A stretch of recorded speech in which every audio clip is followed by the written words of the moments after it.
മക്കളെ, അപ്പോൾ എല്ലാവർക്കും സുഖമല്ലേ? അപ്പം നമ്മൾ ഇന്നൊരു പുതിയൊരു ചാപ്റ്ററായിട്ട് വന്നിരിക്കുകയാണ്. അപ്പോൾ എൻ്റെ മക്കൾ എല്ലാവരും റെഡി ആയിട്ടിരുന്നോളൂ ഈ ഒരു ചാപ്റ്റർ പഠിക്കാനായിട്ട്. കാരണം നമ്മൾ പഠിക്കാൻ പോകുന്നത് എന്തിനെ പറ്റിയാണെന്നറിയാമോ? നമ്മുടെ ബോഡീനെ പറ്റിയാണ്, നമ്മുടെ ഹ്യൂമൻ ബോഡീനെ പറ്റിയാണ് നമ്മളിന്ന് പഠിക്കുന്നത്. അതൊരു വണ്ടറാണല്ലേ. നമ്മളൊന്ന് ആലോചിച്ച് നമ്മുടെ ഹ്യൂമൻ ബോഡിക്കകത്ത് എന്തൊക്കെ ഓർഗൻസ് ഉണ്ട്, അവിടെ എന്തൊക്കെ ഓർഗൻ സിസ്റ്റം ഉണ്ട്, അതൊക്കെ എങ്ങനെയാണ് പ്രവർത്തിക്കുന്നത് അല്ലേ? അതൊരു ഭയങ്കര ഒരു അത്ഭുതമായിട്ട് നിങ്ങൾക്ക് തോന്നുന്നില്ലേ? അപ്പോൾ അതിനെ പറ്റിയാണ് നമ്മൾ പഠിക്കുന്നത്. അതിനകത്ത് എന്തെല്ലാം വരും എന്നറിയാമോ?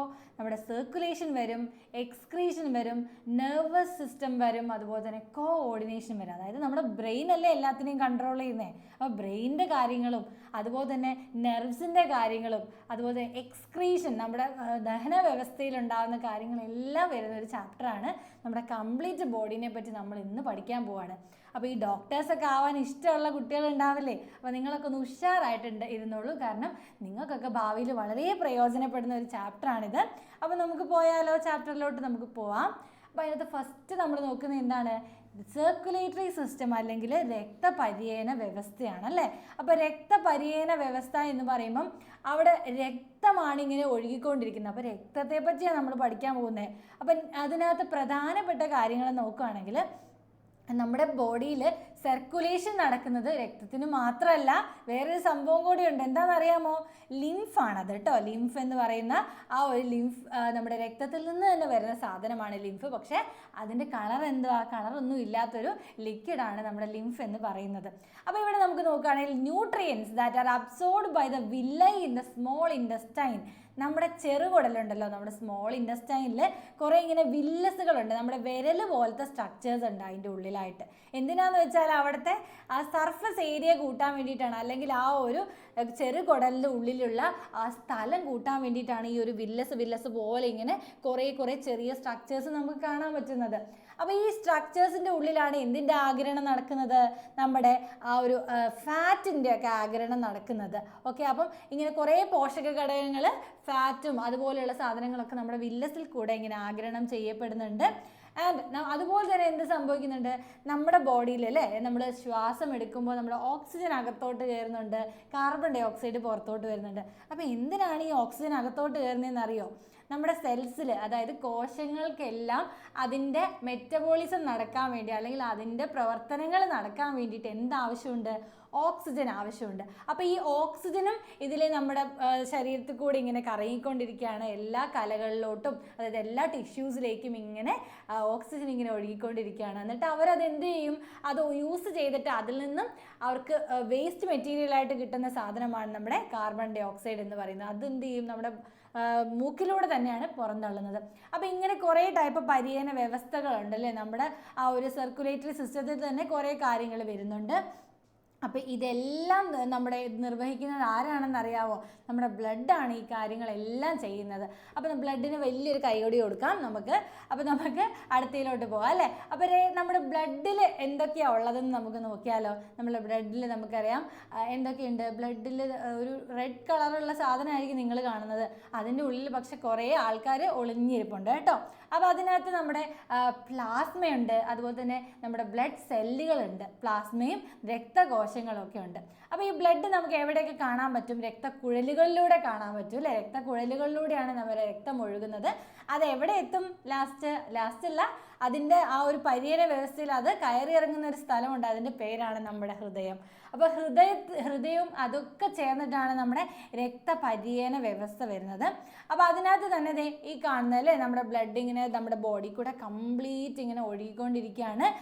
ഓക്സിജൻ റിച്ച് ആയിട്ടുള്ള, അതായത് ഓക്സിജനേറ്റഡ് ബ്ലഡാണ് നമ്മുടെ കോശങ്ങൾക്കെല്ലാം ആവശ്യം. കാരണം എന്താണ്? ആ കോശങ്ങളിലെ കാര്യങ്ങൾ, മെറ്റബോളിസം ആക്ടിവിറ്റീസ് ഒക്കെ നടക്കാൻ വേണ്ടിയിട്ട്, അവിടെ പ്രവർത്തനങ്ങളൊക്കെ നടക്കാൻ വേണ്ടിയിട്ട് അവിടെ ഓക്സിജൻ വേണം. അതുകൊണ്ടാണ് എല്ലാ സ്ഥലങ്ങളിലേക്കും നമ്മുടെ ഓക്സിജൻ ഉള്ള ബ്ലഡ് എത്തുന്നത്. അതിനുശേഷം ഓക്സിജൻ എല്ലാം യൂസ് ചെയ്തതിന് ശേഷം എന്ത് സംഭവിക്കും? നമുക്ക് അവിടെ കാർബൺ ഡൈ ഓക്സൈഡ് ആ കോശങ്ങളിൽ ഉണ്ടാവുക. ആ കോശങ്ങളിൽ കാർബൺ ഡൈ ഓക്സൈഡ് എടുത്തുകൊണ്ട് നമ്മുടെ ബ്ലഡ് ഇങ്ങനെ തിരിച്ച് വരും. അപ്പോൾ ഇങ്ങനെയൊരു പ്രക്രിയയാണ് നമ്മുടെ ശരീരത്തിൽ നടക്കുന്നത് അല്ലേ. അതായത് ഹൃദയത്തിൽ നിന്നും ഓക്സിജനും പോഷക ഘടകങ്ങളും അടങ്ങിയ രക്തമാണ് വിവിധ ഭാഗങ്ങളിലേക്ക് എത്തുന്നത്, അതായത് ശരീരഭാഗങ്ങളിലേക്ക് എത്തുന്നത്. അതുപോലെ തന്നെ ശരീരഭാഗങ്ങളിൽ നിന്നും കാർബൺ ഡൈ ഓക്സൈഡ് കലർന്ന രക്തമാണ് ഹൃദയത്തിൽ തിരിച്ചെത്തുന്നത്.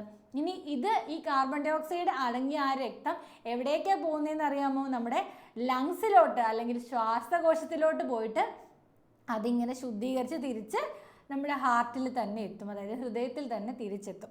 ഓക്കെ, ഇനി അടുത്ത് നമ്മുടെ ഹ്യൂമൻ ബ്ലഡ് അല്ലെങ്കിൽ മനുഷ്യ രക്തത്തിൽ എന്തുണ്ട്? ആ ഒരു റെഡ് കളർ കാണാം. അപ്പോൾ അത് എന്തിൻ്റെ സാന്നിധ്യം മൂലമാണ് അല്ലെങ്കിൽ എന്തിൻ്റെ പ്രസൻസ് കൊണ്ടാണെന്ന് അറിയാമോ? അത് ഹീമോഗ്ലോബിൻ്റെ പ്രസൻസ് കൊണ്ടാണ്. അപ്പോൾ ഹീമോഗ്ലോബിൻ എന്ന് പറയുന്ന സാധനം അവിടെ ഉള്ളത് കൊണ്ടാണ്. അതൊരു വർണ്ണവസ്തുവാണ് കേട്ടോ. അപ്പോൾ ഈ വർണ്ണവസ്തു ഉള്ളത് കൊണ്ട്, വർണ്ണവസ്തു എന്നതിന് പിഗ്മെൻ്റ് എന്നാണ് നമ്മൾ പറയുക. പിഗ്മെൻ്റ് ഉള്ളത് കൊണ്ടാണ് നമുക്ക് ആ ഒരു ബ്ലഡിന് റെഡ് കളറായിട്ട് കാണാൻ പറ്റുന്നത്. അപ്പോൾ ഇതിൻ്റെ പ്രധാന ഘടകം എന്താ? നമ്മൾ ഇരുമ്പ് അടങ്ങിയിട്ടുള്ള ആഹാരം നന്നായിട്ട് കഴിക്കണം എന്ന് പറയും. അതായത് ഇലക്കറികളൊക്കെ ധാരാളം കഴിക്കണം എന്ന് പറയില്ലേ? വീട്ടിലെ അമ്മമാരൊക്കെ ഇങ്ങനെ മക്കളെ നീ ഇല കഴിക്കുക അല്ലെങ്കിൽ ഇലക്കറികൾ കഴിക്കുക, കുറേ വെജിറ്റബിൾസ് കഴിക്കുക എന്നൊക്കെ പറഞ്ഞ് നമ്മൾ നിർബന്ധിച്ച് കഴിപ്പിക്കാറില്ലേ? അപ്പോൾ അതൊക്കെ എന്തിനു വേണ്ടിയിട്ടാണ്? നമ്മുടെ ഈ ബ്ലഡിന് റെഡ് കളർ കൊടുക്കുന്ന ആളായിട്ടുള്ള ഹീമോഗ്ലോബിൻ്റെ അളവൊക്കെ കൂടാൻ വേണ്ടിയിട്ടാണ്. അപ്പോൾ ഹീമോഗ്ലോബിൻ കൂടിയാലാണ് നമ്മുടെ ഓക്സിജനൊക്കെ എല്ലാ ടിഷ്യൂസിലും എത്തുള്ളൂ. നല്ല രീതിയിൽ എത്തുന്നതിന് നമ്മുടെ ഹീമോഗ്ലോബിനാണ് സഹായിക്കുന്നത്. അപ്പോൾ ഇതിനകത്ത് നമ്മുടെ ഹീമോഗ്ലോബിൻ്റെ പ്രധാന ഘടകം എന്തൊക്കെയാണെന്ന് നോക്കിയോ? ഇരുമ്പും അതുപോലെ പ്രോട്ടീനുമാണ്. അതായത് നമ്മുടെ അയൺ ആൻഡ് പ്രോട്ടീനാണ് നമ്മുടെ ഹീമോഗ്ലോബിൻ്റെ പ്രധാനപ്പെട്ട ഘടകം എന്ന് പറയുന്നത്. അപ്പോൾ ക്ലിയർ അല്ലേ? അപ്പോൾ അങ്ങനെ ഹീമോഗ്ലോബിൻ കൂടാൻ വേണ്ടി മക്കൾ എന്തൊക്കെ കഴിക്കണം നോക്കിയേ? എല്ലാവർക്കും ഇഷ്ടമല്ലേ ഡേറ്റ്സ് എന്ന് പറയുന്നത്? അപ്പോൾ ഡേറ്റ്സ് ധാരാളം കഴിക്കുക. അതുപോലെ തന്നെ എഗ്ഗ്, ഒരു ദിവസം ഒരു എഗ്ഗെങ്കിലും വെച്ച് കഴിക്കണം കേട്ടോ. അതേപോലെ വളരെയധികം ന്യൂട്രിയൻ റിച്ച് ആയിട്ടുള്ള സാധനമാണ് നമ്മുടെ മുരിങ്ങ ലീവ്സ് എന്ന് പറയുന്നത്. വളരെ നല്ലതാണ്. വൈറ്റമിൻ എയും സിയും പിന്നെ അതുപോലെ തന്നെ ഒത്തിരി അയണും ഒക്കെ അടങ്ങിയിട്ടുള്ള സാധനമാണ്. അപ്പം നിങ്ങൾ ധൈര്യമായിട്ട് ഒരുപാട് മുരിങ്ങയില കഴിക്കുക, ചീര കഴിക്കുക. അപ്പോൾ ഇങ്ങനെയുള്ള സാധനങ്ങളൊക്കെ നന്നായിട്ട് കഴിക്കണം കേട്ടോ. അതുപോലെ തന്നെ ഈ ഹീമോഗ്ലോബിനാണ് പറഞ്ഞില്ലേ ഓക്സിജനെ ഇങ്ങനെ ക്യാരി ചെയ്യുന്നത് അല്ലെങ്കിൽ ഓക്സിജനെ ഇങ്ങനെ വഹിച്ചു കൊണ്ട് പോകുന്ന ആളാണ് നമ്മുടെ ഹീമോഗ്ലോബിൻ. അതുപോലെ തന്നെ ഹീമോഗ്ലോബിൻ ആരെയും വഹിച്ചുകൊണ്ട് പോകുന്നുണ്ടെന്നറിയോ? നമ്മുടെ കാർബൺ ഡൈ ഓക്സൈഡിനെയും കൊണ്ടുപോകുന്നുണ്ട്. അപ്പോൾ നമ്മൾ ആലോചിച്ച് നോക്കുക, ഈ ഹീമോഗ്ലോബിൻ രക്തത്തിനകത്തുള്ള ഈ ഹീമോഗ്ലോബിനാണ് ഈ ഓക്സിജൻ എടുത്ത് കൊണ്ടുപോയി നമ്മുടെ ടിഷ്യൂസിന് അല്ലെങ്കിൽ കോശങ്ങൾക്കൊക്കെ കൊടുക്കുന്നത്. സെൽസിലേക്കെല്ലാം ഹീമോഗ്ലോബിൻ എത്തിക്കുന്നത്. ആൻഡ് തിരിച്ചവിടെ നിന്ന് കിട്ടുന്ന നമ്മുടെ കാർബൺ ഡൈ ഓക്സൈഡിനെ എന്ത് ചെയ്യുന്നു? അതിനെ തിരിച്ച് കൊണ്ടുവരുന്നത് നമ്മുടെ ഹീമോഗ്ലോബിൻ തന്നെയാണ്. അപ്പോൾ ഇത്രയാണ് നമ്മുടെ ഹീമോഗ്ലോബിൻ ചെയ്യുന്നത്. ആൻഡ് നമ്മൾ പറഞ്ഞു രക്തത്തിൽ ആരൊക്കെയുണ്ട്?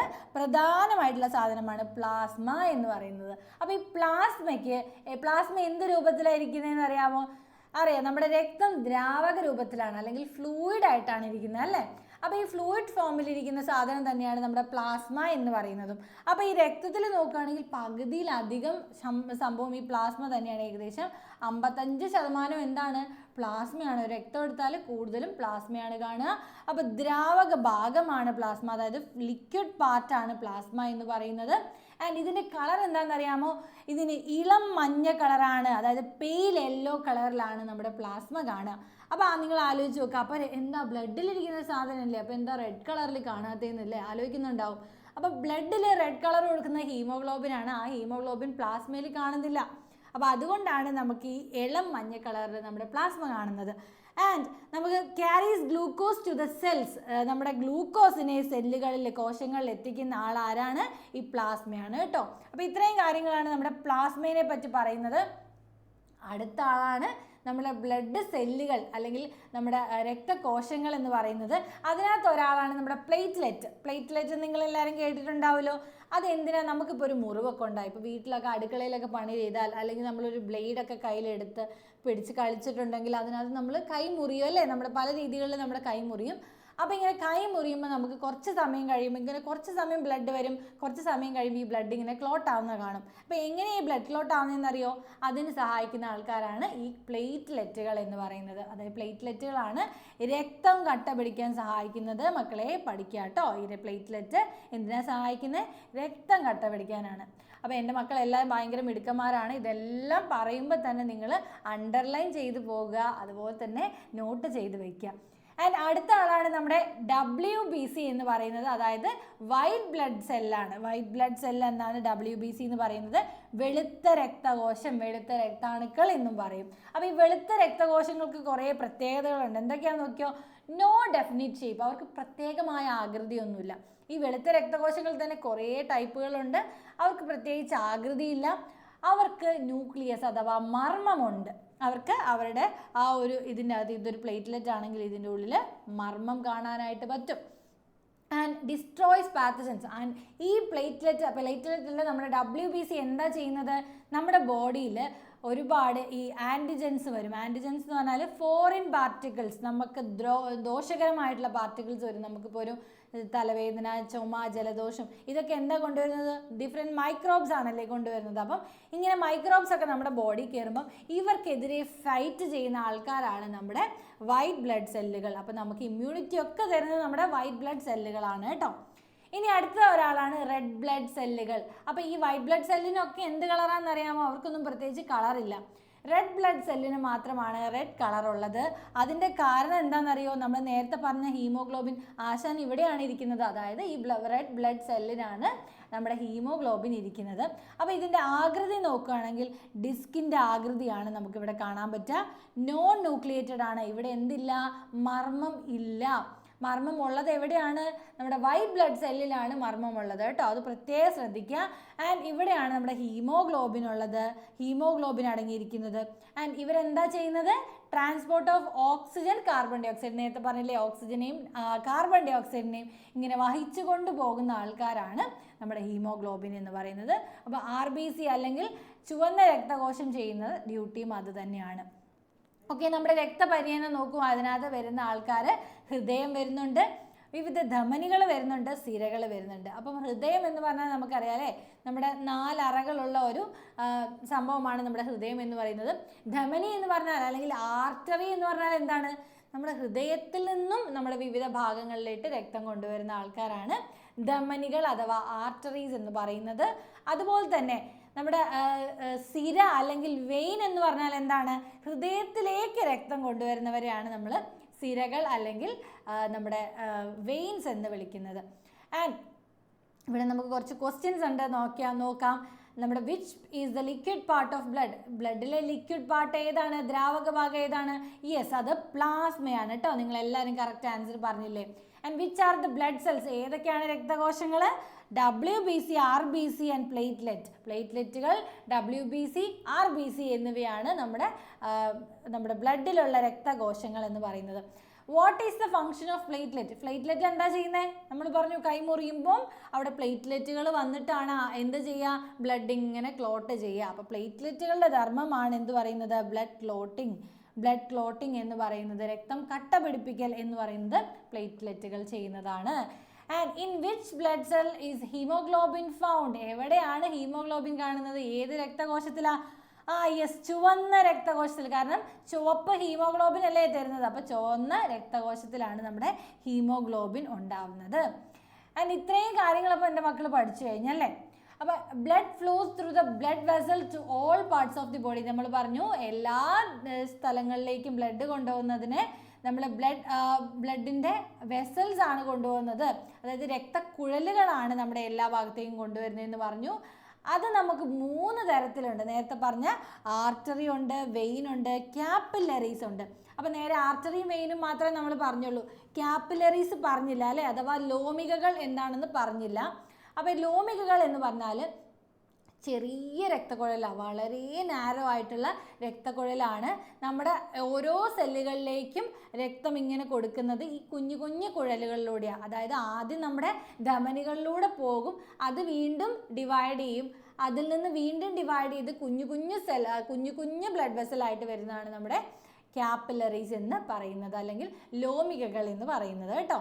അപ്പോൾ ഇതുപോലെ ഇരിക്കും ലോമിക, ഒരു ആർട്ടറി. ഇതാണ് ഇപ്പോൾ ആർട്ടറി എങ്കിൽ അത് വീണ്ടും ഡിവൈഡ് ചെയ്തിട്ട് ആർട്ടീരിയോളുകളായിട്ട് മാറും. ഓക്കെ, ആർട്ടീരിയോളുകളാണ് പിന്നെ ക്യാപ്പിലറികളായിട്ട് മാറുന്നത്. അതായത് ധമനി വീണ്ടും ചെറിയൊരു ധമനിയായിട്ട് മാറി അതിൽ നിന്നാണ് ലോമികകൾ ഉണ്ടാവുന്നത്. ഓക്കെ അല്ലേ? ഓക്കെ, അപ്പോൾ ഈ ധമനി, സ്ഥിര, ലോമികകൾ ചോദിച്ചാൽ എൻ്റെ മക്കൾ എന്തായാലും ഇത് എഴുതിയിരിക്കണം, അതിൻ്റെ ആൻസർ എഴുതിയിരിക്കണം കേട്ടോ. Arteries are the blood vessels carry oxygen rich blood. Very important ആണ്. ഓക്സിജൻ റിച്ച് ബ്ലഡ് ആണ് ആര് ക്യാരി ചെയ്യുന്നത്? ആർട്ടറീസ് ക്യാരി ചെയ്യുന്നത്. അതിനകത്ത് ഒരു എക്സെപ്ഷൻ ഉണ്ട്, ഒരാൾ ഒഴികെ ബാക്കി എല്ലാ ധമനികളും എന്താണ് ക്യാരി ചെയ്യുന്നത്? ഓക്സിജൻ റിച്ച് ബ്ലഡ് ആണ് ക്യാരി ചെയ്യുന്നത്. ആൻഡ് സിരകൾ നോക്കുകയാണെങ്കിൽ എല്ലാ സിരകളും ക്യാരി ചെയ്യുന്നത് ഡീഓക്സിജനേറ്റഡ് ബ്ലഡ് ആണ്. എല്ലാ വെയിൻസും ക്യാരി ചെയ്യുന്നത് ഡീഓക്സിജനേറ്റഡ് ബ്ലഡ് ആണ്, അഥവാ അശുദ്ധ രക്തമാണ് കൊണ്ടുപോകുന്നത്. പക്ഷേ ഒരു സിര മാത്രം അവിടെ ശുദ്ധരക്തം കൊണ്ടുപോകുന്ന സിരയുണ്ട്. അപ്പോൾ നിങ്ങളത് വലിയ ക്ലാസ്സുകളിൽ പഠിക്കും. അപ്പോൾ ഏതാണ് സിര എന്നുള്ളത്? അത് ശ്വാസകോശവുമായി ബന്ധപ്പെട്ടിട്ടുള്ള 2 സിരകളാണ് ഈ പറഞ്ഞിട്ടുള്ളത് കേട്ടോ. And veins are the blood vessels that carry carbon dioxide rich. Carbon dioxide അടങ്ങിയിട്ടുള്ള ബ്ലഡാണ് വെയിൻസ് കൊണ്ടുപോകുന്നത്. ഓക്കെ, അപ്പം കാപ്പിലറീസ് എന്താ ചെയ്യുന്നത്? തിന്നായിട്ടുള്ള ബ്ലഡ് വെസൽസ് ആണ് that connect arteries and veins. അപ്പോൾ ഇവിടെ ഒരു ആർട്ടറി ഉണ്ടെങ്കിൽ ആർട്ടറീസ് ഇങ്ങനെ വരികയാണ്, അതും ഇവിടെ വെയിൻ ഇങ്ങനെ വരികയാണ്. ഇവരെ കണക്ട് ചെയ്യുന്ന തിന്നായിട്ടുള്ള വളരെ തിന്നായിട്ടുള്ള കുറേ സംഭവങ്ങളെയാണ് നമ്മൾ എന്ത് വിളിക്കുക? ലോമികകൾ അഥവാ കാപ്പിലറീസ് എന്ന് വിളിക്കുന്നത്. ഓക്കെ, ഇനി നമ്മൾ ഹൃദയത്തിലോട്ട് പോവുകയാണ്. നമ്മുടെ ഹൃദയത്തിൽ എന്തൊക്കെയാണ് ഉള്ളതെന്ന് നമുക്ക് നോക്കിയാലോ. അപ്പോൾ ഹൃദയത്തിൻ്റെ രക്തപര്യന വ്യവസ്ഥയുടെ അല്ലെങ്കിൽ സർക്കുലേറ്ററി സിസ്റ്റത്തിൻ്റെ തന്നെ ഏറ്റവും വലിയ സെൻറ്ററായിട്ട് നമ്മൾ അറിയപ്പെടുന്ന സാധനമാണ് നമ്മുടെ ഹൃദയം എന്ന് പറയുന്നത്, അല്ലേ? ഹൃദയം. അപ്പോൾ ഇങ്ങനെയാണ് നമ്മളെല്ലാവരും ഹൃദയം വരയ്ക്കുന്നത്. പക്ഷേ ഹൃദയത്തിൻ്റെ സ്ട്രക്ചർ ഇങ്ങനെയൊന്നും അല്ല കേട്ടോ. നമ്മൾ ജസ്റ്റ് ഇങ്ങനെ ഒരു ഹാർട്ട് എന്ന് പറഞ്ഞിട്ട് വരച്ച് വെച്ചതേ ഉള്ളൂ. അപ്പോൾ ഹാർട്ടിൽ നമ്മുടെ എല്ലാ ഭാഗങ്ങളിലേക്കും രക്തം പമ്പ് ചെയ്യുന്നത് ആരാണ്? നമ്മുടെ ഹൃദയമാണ്. ആൻഡ് ഔരാശയത്തിൽ ശ്വാസകോശങ്ങൾക്കിടയിലാണ് സ്ഥിതി ചെയ്യുന്നത്. വിച്ച് ഈസ് സിറ്റുവേറ്റഡ് അല്ലെങ്കിൽ located in the thoracic cavity. എവിടെയാണ് ഹൃദയമുള്ളത്? ദ തൊറാസിക് ക്യാവിറ്റിയിലാണ് ഹൃദയം ഇരിക്കുന്നത്. 2 ലങ്സ് ഉണ്ടല്ലോ, നമ്മുടെ 2 ലങ്സിൻ്റെയും ഇടയിലായിട്ടാണ് നമുക്ക് ഹൃദയം കാണാനായിട്ട് പറ്റുന്നത്. ഔരസാശയത്തിൽ ശ്വാസകോശങ്ങൾക്കിടയിലാണ് ഹൃദയം സ്ഥിതി ചെയ്യുന്നത്. ഓക്കെ അല്ലേ? ഈ കാണുന്നതാണ് നമ്മുടെ ഹൃദയം എന്ന് പറയുന്നത്. ഇതിൻ്റെ പുറമെ എന്തും കൂടി ഉണ്ട്. ഹൃദയം വളരെ ഇമ്പോർട്ടൻ്റ് ആണ്. അതുകൊണ്ട് തന്നെ ഇതിനെ വളരെയധികം സംരക്ഷിച്ച് വെക്കണം. അതുകൊണ്ട് തന്നെ വാരി എല്ലുകൾ അല്ലെങ്കിൽ റിബ്സ് ആണ് ഇവർക്ക് പുറത്തുള്ള ഒരു സ്ട്രക്ചർ എന്ന് പറയുന്നത്. ഇതിനെ സംരക്ഷിക്കാൻ വേണ്ടിയിട്ട് റിബ്സ് ആണുള്ളത്. അപ്പോൾ റിബ്സ് വെച്ചിട്ടാണ് അതിനെ സംരക്ഷിച്ച് വെച്ചിരിക്കുന്നത്. ആൻഡ് ഒരാളുടെ ഹൃദയം എന്ന് പറഞ്ഞാൽ എത്ര വലിപ്പം ഉണ്ടാവുമെന്ന് അറിയാമോ? ഏകദേശം എൻ്റെ ഹൃദയത്തിന്, മിസ്സിൻ്റെ ഹൃദയത്തിൻ്റെ ഇത്രയും വലിപ്പമാണുള്ളത്. അങ്ങനെ നിങ്ങളുടെ ഓരോരുത്തരെയും ഹൃദയം നിങ്ങളുടെ മുഷ്ടിയുടെ അത്രയും വലിപ്പമായിരിക്കും നിങ്ങളുടെ ഹൃദയത്തിന് ഉണ്ടാവുക. അപ്പോൾ ഇവിടെ ഇരിക്കുന്ന എൻ്റെ ഈ ഹൃദയത്തിന് ഇത്രയും വലിപ്പമാണ്. അപ്പോൾ നിങ്ങളെല്ലാവരും ഇങ്ങനെ കൈവച്ചിട്ടൊന്ന് നോക്കിക്കേ, ഇത്രയും വലിപ്പമാണ് നിങ്ങളുടെ ഹൃദയത്തിന് ഉണ്ടാവുക. ആൻഡ് ഹൃദയത്തെ ആവരണം ചെയ്ത്, അപ്പോൾ ഹൃദയം വളരെയധികം നന്നായിട്ട് പ്രൊട്ടക്റ്റ് ചെയ്യണം, സംരക്ഷിക്കപ്പെടണം എന്ന് പറഞ്ഞു. അങ്ങനെ സംരക്ഷിക്കപ്പെടാൻ വേണ്ടിയിട്ടുള്ള ഒരു ആവരണം ഉണ്ട്. ആ ആവരണത്തിൻ്റെ പേരാണ് പെരികാർഡിയം എന്ന് പറയുന്നത്. പെരികാർഡിയമാണ് ഹൃദയത്തെ ഇങ്ങനെ സംരക്ഷിച്ച് വെച്ചിരിക്കുന്നത്. അതിനകത്ത് പൊതിഞ്ഞാണ് നമ്മുടെ ഹൃദയം ഇരിക്കുന്നത്. ആൻഡ് നമ്മുടെ ഹൃദയത്തിന് എത്ര അറകളുണ്ടെന്ന് അറിയാമോ? ഈ ഹൃദയം എന്ന് പറയുന്ന സാധനത്തിന് 4 അറകളുണ്ട്. ഓക്കെ, 4 അറകളുണ്ട്. ഇവിടെ 2 ഏട്രിയം ഉണ്ട്, ഇവിടെ 2 വെൻട്രിക്കിളുണ്ട്. അങ്ങനെ 4 അറകളാണ് നമ്മുടെ ഹൃദയത്തിനുള്ളത്. ഇനി നമ്മൾ കുറച്ച് ജീവികളുടെ ഹൃദയത്തിന് എത്ര അറകളുണ്ട് എന്ന് നോക്കാം. ഇതിനകത്ത് ഫസ്റ്റ് തന്നിരിക്കുന്നത് എന്താണ്? നമ്മുടെ മണ്ണിരയാണ് അല്ലെങ്കിൽ ഏർത്ത് വോമാണ്. അവരുടെ ഹൃദയം ഏകദേശം ആ പിക്ചറിൽ കണ്ട പോലെ ഇരിക്കും. ആൻഡ് അവരുടെ ഹൃദയത്തിന് എത്ര അറകളുണ്ട്? 5 ലാറ്ററൽ ഹാർട്ട്സ് ആണ് അവർക്കുള്ളത് കേട്ടോ. 5 പെയർ ഓഫ് ലാറ്ററൽ ഹാർട്ടുകൾ അവർക്ക് ഉണ്ട്, അഥവാ 5 ജോഡി പാർശ്വ ഹൃദയങ്ങൾ അവർക്ക് ഉണ്ട്. രണ്ടാമത് നമുക്ക് തന്നിരിക്കുന്നത് എന്താ? പാറ്റ, അല്ലേ? നമ്മുടെ വീടുകളിലൊക്കെ കാണാൻ പറ്റുന്ന സംഭവമാണ് ഈ പാറ്റ എന്ന് പറയുന്നത്. അവർക്ക് എത്ര അറകളാണുള്ളത്? 13 അറകളാണ് അവരുടെ ഹൃദയത്തിലുള്ളത്. ഈ അറകളുടെ എണ്ണമൊക്കെ നിങ്ങൾ പഠിച്ചു വെച്ചിരിക്കണം കേട്ടോ. ഇവിടെ 5 ജോഡി ഹൃദയമാണ് നമ്മുടെ ആർക്കുള്ളത്? നമ്മുടെ മണ്ണിരയ്ക്ക് അഥവാ എർത്ത് വോമിനുള്ളതെങ്കിൽ 13 അറയുള്ള ഹൃദയമാണ് ആർക്കുള്ളത്? പാറ്റയ്ക്കുള്ളത്. ആൻഡ് നമ്മളൊരു ഫിഷിനെ എടുത്ത് നോക്കുകയാണെങ്കിൽ നമ്മുടെ അക്വേറിയത്തിലൊക്കെ കാണുന്ന ഫിഷ് അല്ലെങ്കിൽ നമ്മളിങ്ങനെ പൊരിച്ചിങ്ങനെ കഴിക്കുന്ന ഫിഷില്ലേ, ആ ഫിഷിൻ്റെ ഹൃദയത്തിന് എത്ര അറകളുണ്ടെന്ന് അറിയാമോ? 2 അറകളാണുള്ളത്. ആൻഡ് അടുത്തതാണ് നമ്മുടെ തവളക്കുട്ടന് എത്ര അറകളാണുള്ളത്? 3 അറകളാണുള്ളത്. ആൻഡ് അടുത്തതാണ് നമ്മുടെ കോഴി, നമ്മുടെ ചിക്കൻ 65 അൽഫാം ഒക്കെ കഴിക്കുന്നില്ലേ, ആ കോഴിക്ക് എത്ര ഹൃദയം ഒന്നേ ഉള്ളൂ. എത്ര അറയുണ്ട് അതിന്? 4 അറകളാണ്. നമ്മളെപ്പോലെ തന്നെ 4 അറയുള്ള ഹൃദയമാണ് കോഴികൾക്കുള്ളത് കേട്ടോ. അപ്പോൾ ഇത്രയും ചേമ്പേഴ്സാണ് നമ്മുടെ ആ ഒരു ജീവികൾക്കൊക്കെ കാണാനായിട്ട് പറ്റുന്നത്. അപ്പോൾ നിങ്ങളത് പ്രത്യേകം നോട്ട് ചെയ്ത് പഠിക്കുക. എല്ലാവർക്കും മനസ്സിലായില്ലേ എത്ര അറകളൊക്കെ ഉണ്ടെന്നുള്ള കാര്യം? ഇനി നമ്മുടെ ഹൃദയസ്പന്ദനം, അല്ലേ? നമ്മളിങ്ങനെ ഹാർട്ടിൽ ഇങ്ങനെ കൈവച്ച് നോക്കിയിട്ടുണ്ടെങ്കിൽ ടപ്പ് ടപ്പ് ടപ്പ് ടപ്പ് എന്ന് പറഞ്ഞാൽ അടിക്കുന്ന കേൾക്കാമല്ലോ. അപ്പോൾ ഈ ഹൃദയസ്പന്ദനം അതുപോലെ തന്നെ നമ്മുടെ കൈയുടെ ഇവിടെ ഡോക്ടറിനെയൊക്കെ കാണാൻ പോകുമ്പം അവർ സ്റ്റെതസ്കോപ്പ് വെച്ച് നോക്കും. അതുപോലെ തന്നെ കൈയുടെ ഇവിടെ ഇങ്ങനെ പിടിച്ച് നോക്കും അല്ലേ, നമ്മുടെ റിസ്റ്റിൻ്റെ ഇവിടെ ഇങ്ങനെ പിടിച്ച് നോക്കും. അപ്പോൾ നിങ്ങൾ എല്ലാവരും ഒന്ന് പിടിച്ച് നോക്കിക്കേ, കേൾക്കാൻ പറ്റുന്നില്ലേ നിങ്ങൾക്ക് പൾസ്? അപ്പോൾ അതിന് നമ്മൾ പൾസ് എന്നാണ് പറയുന്നത്. ഇവിടെ അതുപോലെ തന്നെ നെറ്റിയുടെ സൈഡിൽ നമുക്ക് കാണാനായിട്ട് പറ്റും, കഴുത്തിൻ്റെ ഇവിടെ കേൾക്കാൻ പറ്റും. അപ്പോൾ ഇതെല്ലാം പൾസാണ്. നമ്മുടെ ഹൃദയത്തിൽ കേൾക്കുന്നത് ഹാർട്ട് ബീറ്റ് ആണ്, അല്ലെങ്കിൽ ഹൃദയ സ്പന്ദനമാണ്. അപ്പോൾ ഒരു പ്രാവശ്യം നമ്മുടെ ഹൃദയത്തിൻ്റെ ഒരു പ്രത്യേകത എന്ന് പറഞ്ഞാൽ ഇതിങ്ങനെ സങ്കോചിക്കും വികസിക്കും, അതായത് കോൺട്രാക്റ്റ് ചെയ്യും റിലാക്സ് ചെയ്യും, കോൺട്രാക്റ്റ് ചെയ്യും റിലാക്സ് ചെയ്യും. അപ്പോൾ എന്തിനാണ് കോൺട്രാക്ട് ചെയ്യുന്നത് റിലാക്സ് ചെയ്യുന്നതെന്ന് അറിയോ? നമ്മുടെ ഹൃദയത്തിൻ്റെ ഉള്ളിൽ കൂടെയല്ലേ രക്തം ഇങ്ങനെ പമ്പ് ചെയ്യുന്നത്. അപ്പോൾ ഈ പമ്പിങ്ങിന് വേണ്ടിയിട്ടാണ് ഇവരിങ്ങനെ കോൺട്രാക്റ്റ് ചെയ്യുകയും റിലാക്സ് ചെയ്യുകയും ചെയ്യുന്നത്. ഒന്നിങ്ങനെ ചുരുങ്ങും, അതായത് സങ്കോചിക്കും വികസിക്കും, ഇങ്ങനെ ചെയ്യുന്നുണ്ട്. അങ്ങനെ ഈ സങ്കോചത്തിൻ്റെയും വികസനത്തിൻ്റെയും ഫലമായിട്ടാണ്, അല്ലെങ്കിൽ ഈ കോൺട്രാക്ഷൻ്റെയും റിലാക്സേഷൻ്റെയും ആ ഒരു പാർട്ടിലാണ് നമുക്ക് എന്ത് വരുന്നത്? ആ ഹാർട്ട് ബീറ്റ് കേൾക്കുന്നത്. ഓക്കെ, ആ ഹാർട്ട് ബീറ്റ് എന്ന് പറയുന്നത് ഒരു മനുഷ്യന്, ഒരു ഹെൽത്തി ആയിട്ടുള്ള മനുഷ്യന് 72 തവണയാണ് ഒരു മിനിറ്റിൽ നമ്മുടെ ഹാർട്ട് അടിക്കുന്നത് അല്ലേ. 72 തവണ ഹാർട്ട് സ്പന്ദിക്കുന്നു.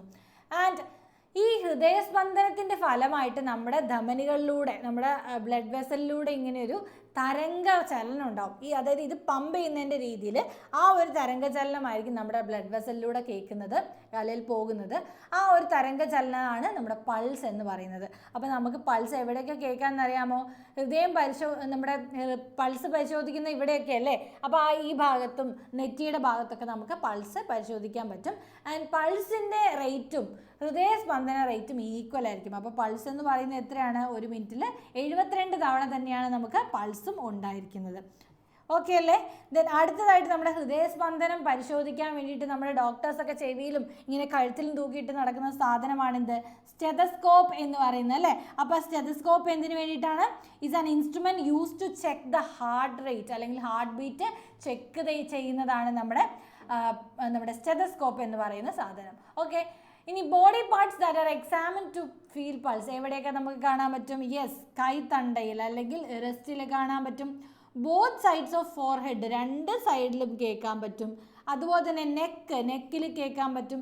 ബാക്ക് ഓഫ് ദ നീ, നമ്മുടെ കാൽമുട്ടില്ലേ, മുട്ടിൻ്റെ ബാക്കിൽ നമുക്ക് നമ്മുടെ പൾസ് കാണാനായിട്ട് അല്ലെങ്കിൽ കേൾക്കാനായിട്ട് പറ്റും.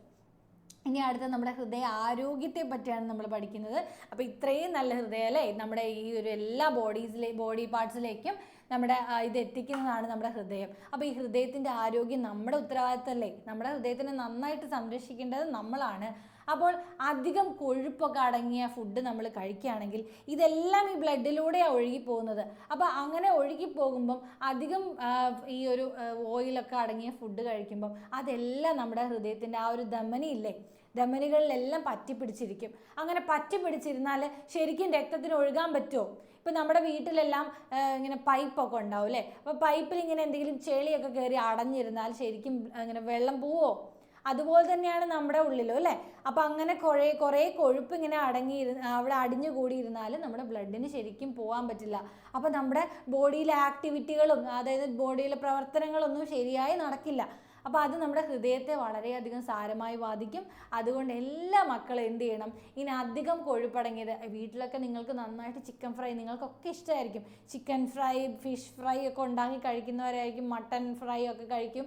അപ്പോൾ ഇങ്ങനെയുള്ളവരൊക്കെ എന്ത് ചെയ്യണമെന്ന് വെച്ചാൽ, അമ്മേ അധികം എണ്ണയൊന്നും വേണ്ടാട്ടോ എന്ന് നമ്മൾ പറയണം. കാരണം എന്താണ്? നമ്മുടെ ഹൃദയത്തെ നമ്മൾ വേണം സംരക്ഷിക്കാനായിട്ട്. അതുപോലെ തന്നെ സ്മോക്കിംഗ്, ഡ്രിങ്കിങ്, ലിക്കർ, അതൊക്കെ നമ്മുടെ ഹൃദയത്തിന് വളരെയധികം ദോഷകരമായിട്ടുള്ള സാധനമാണ് അല്ലേ. പുകവലിക്കുന്നത്, അതുപോലെ തന്നെ മദ്യപിക്കുന്നത്, അങ്ങനെ വീട്ടിൽ ആരെങ്കിലും ചെയ്യുകയാണെങ്കിൽ തന്നെ എൻ്റെ മക്കൾ എന്ത് ചെയ്യണം? ഇപ്പം വീട്ടിലെ മുതിർന്നവരൊക്കെ മദ്യപിക്കുന്നവരോ പുകവലിക്കുന്നവരൊക്കെ ഉണ്ടെങ്കിൽ നിങ്ങൾ പറയണം അങ്ങനെ ചെയ്യരുത്, നിങ്ങളുടെ ഹൃദയമൊക്കെ തകർന്നു പോകും, തകരാറിലായി പോകുന്നത് നിങ്ങൾ വേണം പറഞ്ഞായിട്ട് അവരെ മനസ്സിലാക്കാൻ കേട്ടോ. അപ്പോൾ നമ്മുടെ ഹൃദയത്തിൻ്റെ ആരോഗ്യം നിങ്ങളുടെ കൈകളിലാണ് ഇരിക്കുന്നത്, നിങ്ങൾ വേണം അതിനെ സംരക്ഷിക്കാൻ. ഓക്കെ, ഇനി ജീവിതശൈലി രോഗങ്ങൾ അല്ലേ. ജീവിതശൈലികൾ ഹൃദയത്തിൻ്റെ ഒരു രീതിയെ തളർത്തും. അതായത് നമ്മളെപ്പോഴും ഇങ്ങനെ ലാപ്ടോപ്പിൻ്റെ മുമ്പിൽ അല്ലെങ്കിൽ കമ്പ്യൂട്ടറിൻ്റെ മുമ്പിൽ അല്ലെങ്കിൽ ഫോണിൽ ഇങ്ങനെ കളിച്ചുകൊണ്ടിരിക്കുകയാണ് നമ്മൾ, അല്ലെങ്കിൽ വീഡിയോ ഗെയിംസ് മാത്രം വീട്ടിൽ കളിച്ചുകൊണ്ടിരിക്കുകയാണ്, പുറത്തു പോകുന്നില്ല, ഒരു ആക്ടിവിറ്റീസും ചെയ്യുന്നില്ല. ഇങ്ങനെയൊക്കെ ചെയ്താൽ എന്ത് സംഭവിക്കും? നമ്മുടെ ഹൃദയം ഇങ്ങനെ തകരാറിലായിക്കൊണ്ടിരിക്കും. അതുകൊണ്ട് മക്കളെല്ലാവരും നന്നായിട്ട് വെളിയിൽ ഇറങ്ങിയിട്ട് പുറത്തിറങ്ങി നന്നായിട്ട് കളികളിലൊക്കെ ഏർപ്പെടുക, ഫുട്ബോൾ കളിക്കുക, ക്രിക്കറ്റ് കളിക്കുക, ഓടുക, ചാടുക, ഓട്ട മത്സരം, ഇതെല്ലാം നിങ്ങൾ ചെയ്തിട്ടുണ്ടെങ്കിൽ നിങ്ങളുടെ ആരോഗ്യം മെച്ചപ്പെടുന്നതാണ്. അതായത് നന്നായിട്ട് വ്യായാമം ചെയ്യുന്ന അങ്ങനത്തെ രീതിയിലുള്ള കളികളിലൊക്കെ നിങ്ങൾ ഏർപ്പെടുക. And we can protect the health of the heart through good food habits. നമുക്ക് നല്ല ഫുഡ് കഴിച്ചുകൊണ്ട് നമ്മുടെ ഹൃദയത്തിനെ സംരക്ഷിക്കാനായിട്ട് പറ്റും. എന്തൊക്കെ നല്ല ആഹാരശീലം, നല്ല വ്യായാമമൊക്കെ കൊടുത്ത് നമ്മുടെ ഹൃദയത്തിനെ മാക്സിമം നല്ല രീതിയിൽ പ്രവർത്തിപ്പിക്കുക. ആൻഡ് നമുക്ക് എന്തെങ്കിലും മുറിവുണ്ടായെന്ന് വിചാരിക്കുക. അപ്പം നേരത്തെ മിസ്സ് പറഞ്ഞു അല്ലേ, മുറിവ് എന്തെങ്കിലും ഉണ്ടായിട്ടുണ്ടെങ്കിൽ പെട്ടെന്ന് തന്നെ നമ്മുടെ കയ്യിൽ കുറച്ച് നേരം ബ്ലഡ് വന്നു കഴിഞ്ഞാൽ വേഗം തന്നെ അവിടെ നമുക്ക് ക്ലോട്ട് ആവുന്നതായിട്ട് കാണാനായിട്ട് പറ്റും.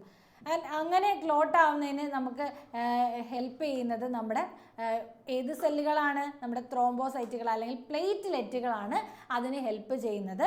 അപ്പോൾ നമ്മൾ ഒരാൾക്ക് മുറിവുണ്ടായാൽ, ഒരു വലിയ മുറിവുണ്ടായെങ്കിൽ നമ്മൾ എന്താണ് അവർക്ക് ചെയ്യേണ്ട ആ ഒരു പ്രഥമ ശുശ്രൂഷ അല്ലെങ്കിൽ ഫസ്റ്റ് എയ്ഡ് എന്തൊക്കെയാണ് ചെയ്യേണ്ടതെന്ന് നോക്കിക്കോ. ആ മുറിവിൻ്റെ ഭാഗത്ത് നല്ല വെള്ളം ഉപയോഗിച്ച് നന്നായിട്ട് കഴുകി വൃത്തിയായിട്ട് കഴുകുക. ആ ഒരു നന്നായിട്ട് ക്ലീൻ വാട്ടർ ഉപയോഗിച്ച് കഴുകുക. ഒരുപാട് നേരം കഴുകിക്കൊണ്ടിരിക്കരുത്, കാരണം വെള്ളം ഇങ്ങനെ ചെല്ലുമ്പോൾ മുറിവിലൂടെ ഒരുപാട് രക്തം പോകും കേട്ടോ. അതുപോലെ തന്നെ മുറിവിൻ്റെ അവിടെ നന്നായിട്ട് അമർത്തി പിടിക്കുക. വൃത്തിയുള്ള കൈ കൊണ്ട് അല്ലെങ്കിൽ വൃത്തിയുള്ള എന്തെങ്കിലും തുണി ഉപയോഗിച്ച് നന്നായി പ്രഷർ ചെയ്ത് അമർത്തി പിടിക്കുക. And if the wound is on hand hold it up. അപ്പോൾ നമ്മുടെ കയ്യിലാണ് മുറിവെങ്കിൽ നമ്മുടെ തലയ്ക്ക് മുകളിലോട്ട് കൊണ്ടുവരിക. നമ്മുടെ തലയ്ക്ക് മുകളിലോട്ട് കൈ പൊക്കി പിടിക്കുക. അപ്പോൾ അധികം ബ്ലഡ് ലോസ് ആവില്ല. അപ്പോൾ ഇങ്ങനെയൊക്കെ ചെയ്യുക. അതുപോലെ തന്നെ ഇനിയും രക്തപ്രവാഹം നിലയ്ക്കുന്നില്ലെങ്കിൽ ബാൻഡേജോ തുണിയോ കെട്ടിയിട്ട് വേഗം ഹോസ്പിറ്റലിൽ അവരെ കൊണ്ടുപോയിക്കോളുക. ബാക്കി കാര്യമൊക്കെ ഹോസ്പിറ്റലുകാർ ചെയ്യും. അപ്പോൾ ഇതിന് മുമ്പുള്ള പരിപാടിയൊക്കെ നമ്മളാണ് ചെയ്യേണ്ടത്. അതിനെയാണ് നമ്മൾ ഫസ്റ്റ് എയ്ഡ് എന്ന് വിളിക്കുന്നത്, പ്രഥമ ശുശ്രൂഷ എന്ന് വിളിക്കുന്നത്. ഇനി നമ്മുടെ ഹാർട്ടിന് എന്തെങ്കിലും പ്രശ്നങ്ങൾ വരികയാണ്, ഗുരുതരമായിട്ടുള്ള പ്രശ്നങ്ങൾ, ഹാർട്ടിൻ്റെ വാൽവിന് തകരാറ് വരികയാണ്, അങ്ങനെയൊക്കെ വന്നിട്ടുണ്ടെങ്കിൽ എന്ത് ചെയ്യും? ഈ ഹാർട്ട് മാറ്റിവെക്കൽ ശസ്ത്രക്രിയ നിങ്ങളൊക്കെ കണ്ടിട്ടുണ്ടാവും. ഇങ്ങനെ നമ്മുടെ ട്രാഫിക് മൂവിയിൽ അല്ലേ, ട്രാഫിക് സിനിമ എല്ലാവരും കണ്ടിട്ടുണ്ടോ? അപ്പോൾ ട്രാഫിക് സിനിമയിൽ ഇങ്ങനെയുണ്ട്, ഹൃദയം മാറ്റിവെക്കാൻ വേണ്ടിയിട്ട് ഇങ്ങനെ ഓടുന്ന ആ ഓട്ടമാണ് ആ സിനിമ മുഴുവൻ. അപ്പോൾ അതിനകത്ത് നമുക്ക് കാണാൻ പറ്റും. അതുപോലെ തന്നെ ഹൃദയത്തിന് എന്തെങ്കിലും തകരാറ് വന്നാൽ മറ്റ് ഹൃദയം മാറ്റി വെക്കാനുള്ള ടെക്നോളജീസ് ഒക്കെ ഇപ്പോൾ ഉണ്ട്. അപ്പോൾ അങ്ങനെ ഹാർട്ടും ബ്രെയിനും ഒക്കെ, ബ്രെയിൻ ഡെത്ത് ആയിട്ടുള്ള പേഴ്സൺ ഇല്ലേ, നമ്മുടെ കോമ സ്റ്റേജിൽ കിടക്കുന്ന അല്ലെങ്കിൽ ബ്രെയിൻ ഡെത്ത് സംഭവിച്ചവരുടെയൊക്കെ ഹാർട്ട്, ഒരാൾക്ക് ഹാർട്ടിൻ്റെ എന്തെങ്കിലും തകരാറുണ്ടെങ്കിൽ അവർക്ക് മാറ്റി വെക്കാൻ വേണ്ടിയിട്ട് ഉപയോഗിക്കാറുണ്ട് കേട്ടോ. അപ്പോൾ ആദ്യമായിട്ട് ഹാർട്ട് ട്രാൻസ്പ്ലാന്റേഷൻ നടത്തിയത് അല്ലെങ്കിൽ ഹൃദയം മാറ്റിവെക്കൽ ശസ്ത്രക്രിയ നടത്തിയത് ആരാണെന്ന് നോക്കുക. ഡോക്ടർ ക്രിസ്ത്യൻ ബെർനാർഡാണ് ആദ്യമായിട്ട്. Doctor Christian Barnard, very very important. 1967 ഇത് നടത്തിയത് കേട്ടോ. അപ്പോൾ വിജയകരമായിട്ട് ആദ്യമായിട്ട് ഹൃദയം മാറ്റിവെച്ചത് എന്നാണ് മക്കളെ? 1967 ഡോക്ടർ ക്രിസ്ത്യൻ ബെർനാർഡാണ് ചെയ്തത്. ഇത് വളരെ വളരെ ഇമ്പോർട്ടൻ്റ് ആയിട്ടുള്ള ഒരു ക്വസ്റ്റ്യൻ ആണ്. ആൻഡ് അടുത്തതായിട്ട് നമ്മൾ ബ്ലഡ് ഡൊണേഷൻ അല്ലേ, മിസ്സൊക്കെ ബ്ലഡ് ഡൊണേറ്റ് ചെയ്തിട്ടുള്ള ആളാണ്. അപ്പോൾ നിങ്ങളെല്ലാവരും കുറച്ചും കൂടെ വലുതായിട്ട് വലിയ കുട്ടികളായതിന് ശേഷം ആവശ്യമുള്ളവർക്ക് വേണ്ടിയിട്ട് ബ്ലഡൊക്കെ ഡൊണേറ്റ് ചെയ്യണം. അപ്പോൾ ഇങ്ങനെ ബ്ലഡ് ഡൊണേറ്റ് ചെയ്യുക എന്ന് പറഞ്ഞാൽ നമ്മുടെ ബോഡിയിൽ ഏകദേശം 5.5 ലിറ്റർ വരെ ആണ് ബ്ലഡ് ഉണ്ടാവുക. അപ്പോൾ ഈ 5.5 ലിറ്റർ ബ്ലഡിൽ നമ്മൾക്ക് ആകെ ഒരു 300 ml ബ്ലഡേ ഡൊണേറ്റ് ചെയ്യേണ്ടി വരുള്ളൂ. മാക്സിമം ഓഫ് 350 ml ബ്ലഡ് വരെ നമ്മൾ ഒരാൾക്ക് നമ്മുടെ സ്വന്തം മനസ്സാലെ ഡൊണേറ്റ് ചെയ്യുള്ളൂ. ഇതിന് ശാസ്ത്രീയമായിട്ടുള്ള രീതികളൊക്കെ ഉണ്ട്. നമ്മൾ ബ്ലഡൊക്കെ ടെസ്റ്റ് ചെയ്തതിന് ശേഷമാണ് ഈ ബ്ലഡ് ഡൊണേറ്റ് ചെയ്യുന്നത്. ഓക്കെ, ഇനി അടുത്തതായിട്ട് നമ്മൾ പോകുന്നത് നമ്മുടെ രക്തപര്യനം കഴിഞ്ഞിട്ട് എങ്ങോട്ടേക്കാണ് പോകുന്നത്? നമ്മുടെ എക്സ്ക്രീഷൻ അല്ലെങ്കിൽ വിസർജനത്തിലേക്കാണ് അല്ലേ. അപ്പോൾ ജീവനുള്ള എല്ലാ മനുഷ്യരും അല്ലെങ്കിൽ ജീവനുള്ള എല്ലാ ജീവികളും വിസർജിക്കാറുണ്ട് അല്ലേ, വിസർജനം സംഭവിക്കുന്നുണ്ട്. അപ്പോൾ ഈ വിസർജനം എന്ന് പറയുമ്പോൾ എന്തൊക്കെ മക്കളെ വിസർജിക്കുന്നത്? യെസ്, നമ്മൾ യൂറിനേറ്റ് ചെയ്യാറുണ്ട്. അതുപോലെ തന്നെ യൂറിയാണ് നമ്മൾ യൂറിനേറ്റ് ചെയ്യുന്നത്. മൂത്രത്തിലൂടെ പുറത്തു പോകുന്ന എന്താണ്? യൂറിയാണ്. അതുപോലെ തന്നെ അധികം നമ്മുടെ ബോഡിയിൽ കൂടുതലായിട്ടുള്ള വെള്ളം, excess water, salt, different types of salt, നമ്മുടെ NaCl പോലുള്ള സോൾട്ടൊക്കെ നമ്മുടെ ബോഡിയിൽ നിന്നും റിമൂവ് ആകുന്നുണ്ട്. ഇതൊക്കെ ഈ ഒരു ലൈഫ് പ്രോസസ്സ് നമ്മുടെ ബോഡിയിലുള്ള എല്ലാ ആക്ടിവിറ്റീസിൽ നിന്നും നമുക്ക് കിട്ടുന്ന വേസ്റ്റ് പ്രോഡക്ട്സ് ആണ്. അപ്പോൾ ഇതൊക്കെയാണ് നമുക്ക് അധികമായിട്ടുള്ള സാധനങ്ങളൊക്കെ വിസർജനമായിട്ട് പോകുന്നത്. അതിന് പ്രധാനമായിട്ട് പങ്കുവഹിക്കുന്ന ഒരു ഓർഗനാണ് അല്ലെങ്കിൽ ഒരു അവയവമാണ് നമ്മുടെ വൃക്ക എന്ന് പറയുന്നത് അല്ലേ, കിഡ്നീസ് എന്താ ചെയ്യുന്നത്? കിഡ്നീസിൽ വെച്ചിട്ടാണ് നമ്മുടെ ബ്ലഡൊക്കെ പ്യൂരിഫൈ ചെയ്ത് ആ ഒരു നമ്മുടെ ബ്ലഡിൽ നിന്നും യൂറിനെ റിമൂവ് ചെയ്യുന്ന അല്ലെങ്കിൽ യൂറിനെ അവിടെ നിന്ന് അരിച്ചു മാറ്റുന്നതാണ് നമ്മുടെ വൃക്കകൾ ചെയ്യുന്നത്. അവിടെ ഫിൽറ്റേഴ്സാണ്, നമ്മുടെ ബോഡിയിലെ ഫിൽറ്റേഴ്സ് ആണ് കിഡ്നീസ് എന്ന് പറയുന്നത്. ഏറ്റവും പ്രധാനപ്പെട്ട വിസർജന അവയവമാണ് വൃക്ക എന്ന് പറയുന്നത്. ഈ വൃക്ക എത്ര എണ്ണം ഉണ്ട് മക്കളെ? 2 വൃക്കയാണ് ഒരാളിൽ ഉണ്ടാവുക അല്ലേ? ആ 2 വൃക്ക ഉണ്ടാകും. ആ 2 വൃക്കകളിൽ തകരാറിലാകുമ്പോൾ വൃക്ക മാറ്റിവെക്കൽ ശസ്ത്രക്രിയയൊക്കെ നിങ്ങൾ കേട്ടിട്ടില്ലേ? അപ്പോൾ ഇങ്ങനെ ഇത് അരിപ്പകൾ പോലെയാണ് പ്രവർത്തിക്കുന്നത്. അതായത് നമ്മുടെ നമ്മുടെ ബ്ലഡിലുള്ള എല്ലാത്തിനെയും അരിച്ചു മാറ്റുന്നത് നമ്മുടെ വൃക്കകളാണ്.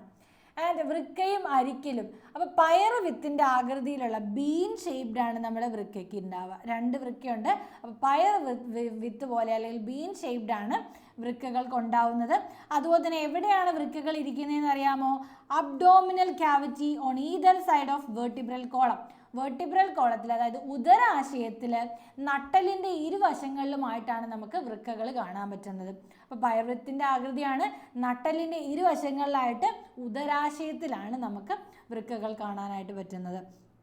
ആൻഡ് ദ റീനൽ ആർട്ടറി അല്ലെങ്കിൽ വൃക്കയിലേക്ക് രക്തം എത്തിക്കുന്നത് ആരാണ്? വൃക്കാധമനിയാണ്. വൃക്കാധമനിയുടെ പേരാണ് റീനൽ ആർട്ടറി എന്ന് പറയുന്നത്. ആൻഡ് ഈ റീനൽ ആർട്ടറി കൊണ്ടുവരുന്ന ബ്ലഡിൽ എന്തൊക്കെ ഉണ്ടാവും? യൂറിയ ഉണ്ടാവും, ഗ്ലൂക്കോസ് ഉണ്ടാവും, സോൾട്ട് ഉണ്ടാവും, ഓക്സിജൻ ഉണ്ടാവും. ഇതെല്ലാം അടങ്ങിയിട്ടുള്ള ബ്ലഡിനെയാണ് നമ്മുടെ വൃക്കയിലോട്ട് കൊണ്ടുവരുന്നത്.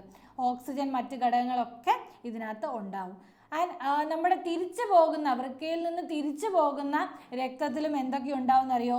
യൂറിയ ഉണ്ടാവും, ഗ്ലൂക്കോസ് ഉണ്ടാവും, ലവണങ്ങളുണ്ടാവും, ഓക്സിജൻ ഉണ്ടാവും, മറ്റു ഘടകങ്ങൾ എന്നിവയുടെ അളവ് എന്തുമായിട്ട് കുറവായിരിക്കും? നേരത്തെ ഇങ്ങോട്ട് കൊണ്ടുവന്നതിനേക്കാളും കുറവായിരിക്കും. യൂറിയ ഒക്കെ നമ്മൾ കുറേയൊക്കെ അരിച്ചെടുക്കുന്നത് വൃക്കയിലൂടെയാണ്. And the waste products in the blood thus filtered by the kidneys are eliminated through urine. യൂറിനിലൂടെയാണ് നമ്മുടെ ഈ അരിച്ചെടുത്ത സാധനങ്ങളെയൊക്കെ പുറത്ത്, നമുക്ക് വേണ്ടാത്ത സാധനങ്ങളെയൊക്കെ, മാലിന്യങ്ങളൊക്കെ മൂത്രത്തിലൂടെയാണ് പുറന്തള്ളുന്നത്. ആൻഡ് ശരിയായ അളവിൽ നമ്മൾ വെള്ളം കുടിച്ചാൽ മാത്രമാണ് നമ്മുടെ ഈ ഒരു പ്രക്രിയയെല്ലാം നടക്കുകയുള്ളൂ. നല്ലതായിട്ട് വെള്ളം കുടിച്ചാലാണ് ഈ നമ്മുടെ വേസ്റ്റ് പ്രോഡക്ട്സ് ആയിട്ടുള്ള യൂറിയൊക്കെ റിമൂവ് ചെയ്യാനായിട്ട് ഹെൽപ്പ് ചെയ്യുള്ളൂ. ആൻഡ് ആരോഗ്യമുള്ള ഒരാളുടെ വൃക്കകൾ ഒരു ദിവസം എത്ര ലിറ്റർ ബ്ലഡ് യൂറിൻ ഉൽപ്പാദിപ്പിക്കുന്നു നിങ്ങൾക്കറിയാമോ? 1.5 ലിറ്റർ, 1.5 ലിറ്റർ യൂറിനാണ് ഒരു ആരോഗ്യമുള്ള ആൾക്ക് ഒരു ദിവസം ഉണ്ടാവുന്നത്. ഓക്കെ അല്ലേ? അപ്പോൾ ഈ നമ്മുടെ വൃക്ക ചെയ്യുന്ന കാര്യങ്ങൾ എങ്ങനെയൊക്കെ വൃക്കേനെ സംരക്ഷിക്കാൻ നോക്കിക്കോളൂ. നമ്മുടെ പുകവലി, മദ്യപാനം, ഇതൊക്കെ വൃക്കയെ ബാധിക്കും. അതുപോലെ തന്നെ ഉപ്പിൻ്റെ അമിത ഉപയോഗം വൃക്ക, അതായത് സോൾട്ടിൻ്റെ ഭയങ്കരമായിട്ട് സോൾട്ട് യൂസ് ചെയ്താൽ വൃക്കേനെ അത് ബാധിക്കും. അതുപോലെ തന്നെ കൂടുതൽ നമ്മൾ മരുന്നുകൾ കൂടുതലായിട്ട് കഴിക്കുന്നത് വൃക്കേനെ ബാധിക്കും. അതുപോലെ തന്നെ കൃത്രിമ പാനീയങ്ങൾ അല്ലേ, നമ്മുടെ ഈ സോഫ്റ്റ് ഡ്രിങ്ക്സ് ഒക്കെ നമ്മൾ ഒരുപാട് കുടിക്കില്ലേ, അതൊക്കെ നമ്മുടെ വൃക്കേനെ സാരമായിട്ട് ബാധിക്കുന്ന സംഭവമാണ്. പിന്നെ വ്യായാമം വളരെ വളരെ ഇമ്പോർട്ടൻ്റ് ആണ്. വൃക്കയ്ക്കും വ്യായാമം വളരെ ഇമ്പോർട്ടൻ്റ് ആണ് കേട്ടോ മക്കളെ. ആൻഡ് വൃക്ക മാറ്റിവെക്കൽ, അപ്പോൾ വൃക്ക പൂർണ്ണമായിട്ടും തകരാറിലായി, ഈ ഒരു അരിക്കൽ പ്രക്രിയ നടക്കില്ലാത്ത അവസ്ഥയിൽ 2 വൃക്കകളും തകരാറിലാവുമ്പോഴാണ് നമ്മൾ എന്ത് ചെയ്യുക? വൃക്ക മാറ്റിവെക്കുന്നത്. അപ്പോൾ ആരോഗ്യമുള്ള ഒരാളിൽ നിന്ന് നമ്മൾ എന്ത് ചെയ്യുക? അവരുടെ ഒരു വൃക്ക എടുത്തിട്ടാണ് 2 വൃക്കയും തകരാറിലുള്ള ആൾ അത് മാറ്റിവെക്കുന്നത്. ഓക്കെ, അപ്പോൾ വൃക്ക സ്വീകരിക്കുന്ന വ്യക്തിയുടെയും, അതായത് അക്സെപ്റ്റ് ചെയ്യുന്ന ആളുടെയും അത് ഡൊണേറ്റ് ചെയ്യുന്ന ആളുടെയും, നമ്മുടെ സ്വീകർത്താവിൻ്റെയും അതുപോലെ തന്നെ കൊടുക്കുന്ന ആളുടെയും ബ്ലഡ് ഗ്രൂപ്പ് നമ്മൾ നോക്കുമ്പോൾ അത് ഒരേ ബ്ലഡ് ഗ്രൂപ്പിലുള്ളതായിരിക്കണം. അല്ലെങ്കിൽ എന്താ സംഭവിക്കുക? അവിടെ ബ്ലഡ് ക്ലോട്ടിങ് സംഭവിക്കാനുള്ള ഒരു ചാൻസ് ഉണ്ട്. അതുപോലെ തന്നെ പ്രായപൂർത്തിയായ ഒരു 18 വയസ്സിന് ശേഷമുള്ള ആർക്കും വൃക്ക ദാനം ചെയ്യാവുന്നതാണ്. ഇനി മറ്റ് വിസർജനാവയവങ്ങൾ, നമ്മുടെ ബോഡിയിലുള്ള വേറെ വിസർജനാവയവങ്ങൾ ഏതെല്ലാമാണെന്ന് നമുക്ക് നോക്കാം. ഈ വേനൽക്കാലത്തൊക്കെ നമ്മൾ വല്ലാതെ വേർക്കും അല്ലേ, നന്നായിട്ട് വേർക്കും. അപ്പോൾ മിസ്സൊക്കെ നന്നായിട്ട് വേർക്കുന്ന കൂട്ടത്തിലുള്ളതാണ്. അപ്പോൾ വിയർപ്പ് എന്ന് പറയുന്നത് എന്താണ് മക്കളെ? അതൊരു എക്സ്ക്രീഷനാണ്, അല്ലെങ്കിൽ അത് നമ്മുടെ ബോഡിയിൽ നിന്ന് പുറത്തേക്ക് പോകേണ്ട ഒരു വിസർജ്യ വസ്തുവാണ്. ആൻഡ് ഇത് പ്രൊഡ്യൂസ് ചെയ്യുന്നത് സ്വെറ്റ് ഗ്ലാൻസ് ആണ്. And what materials are expelled from the body through sweat. സ്വെറ്റിലൂടെ എന്തൊക്കെയാണ് പുറത്തേക്ക് പോകുന്നതെന്ന് നമുക്കറിയണ്ടേ?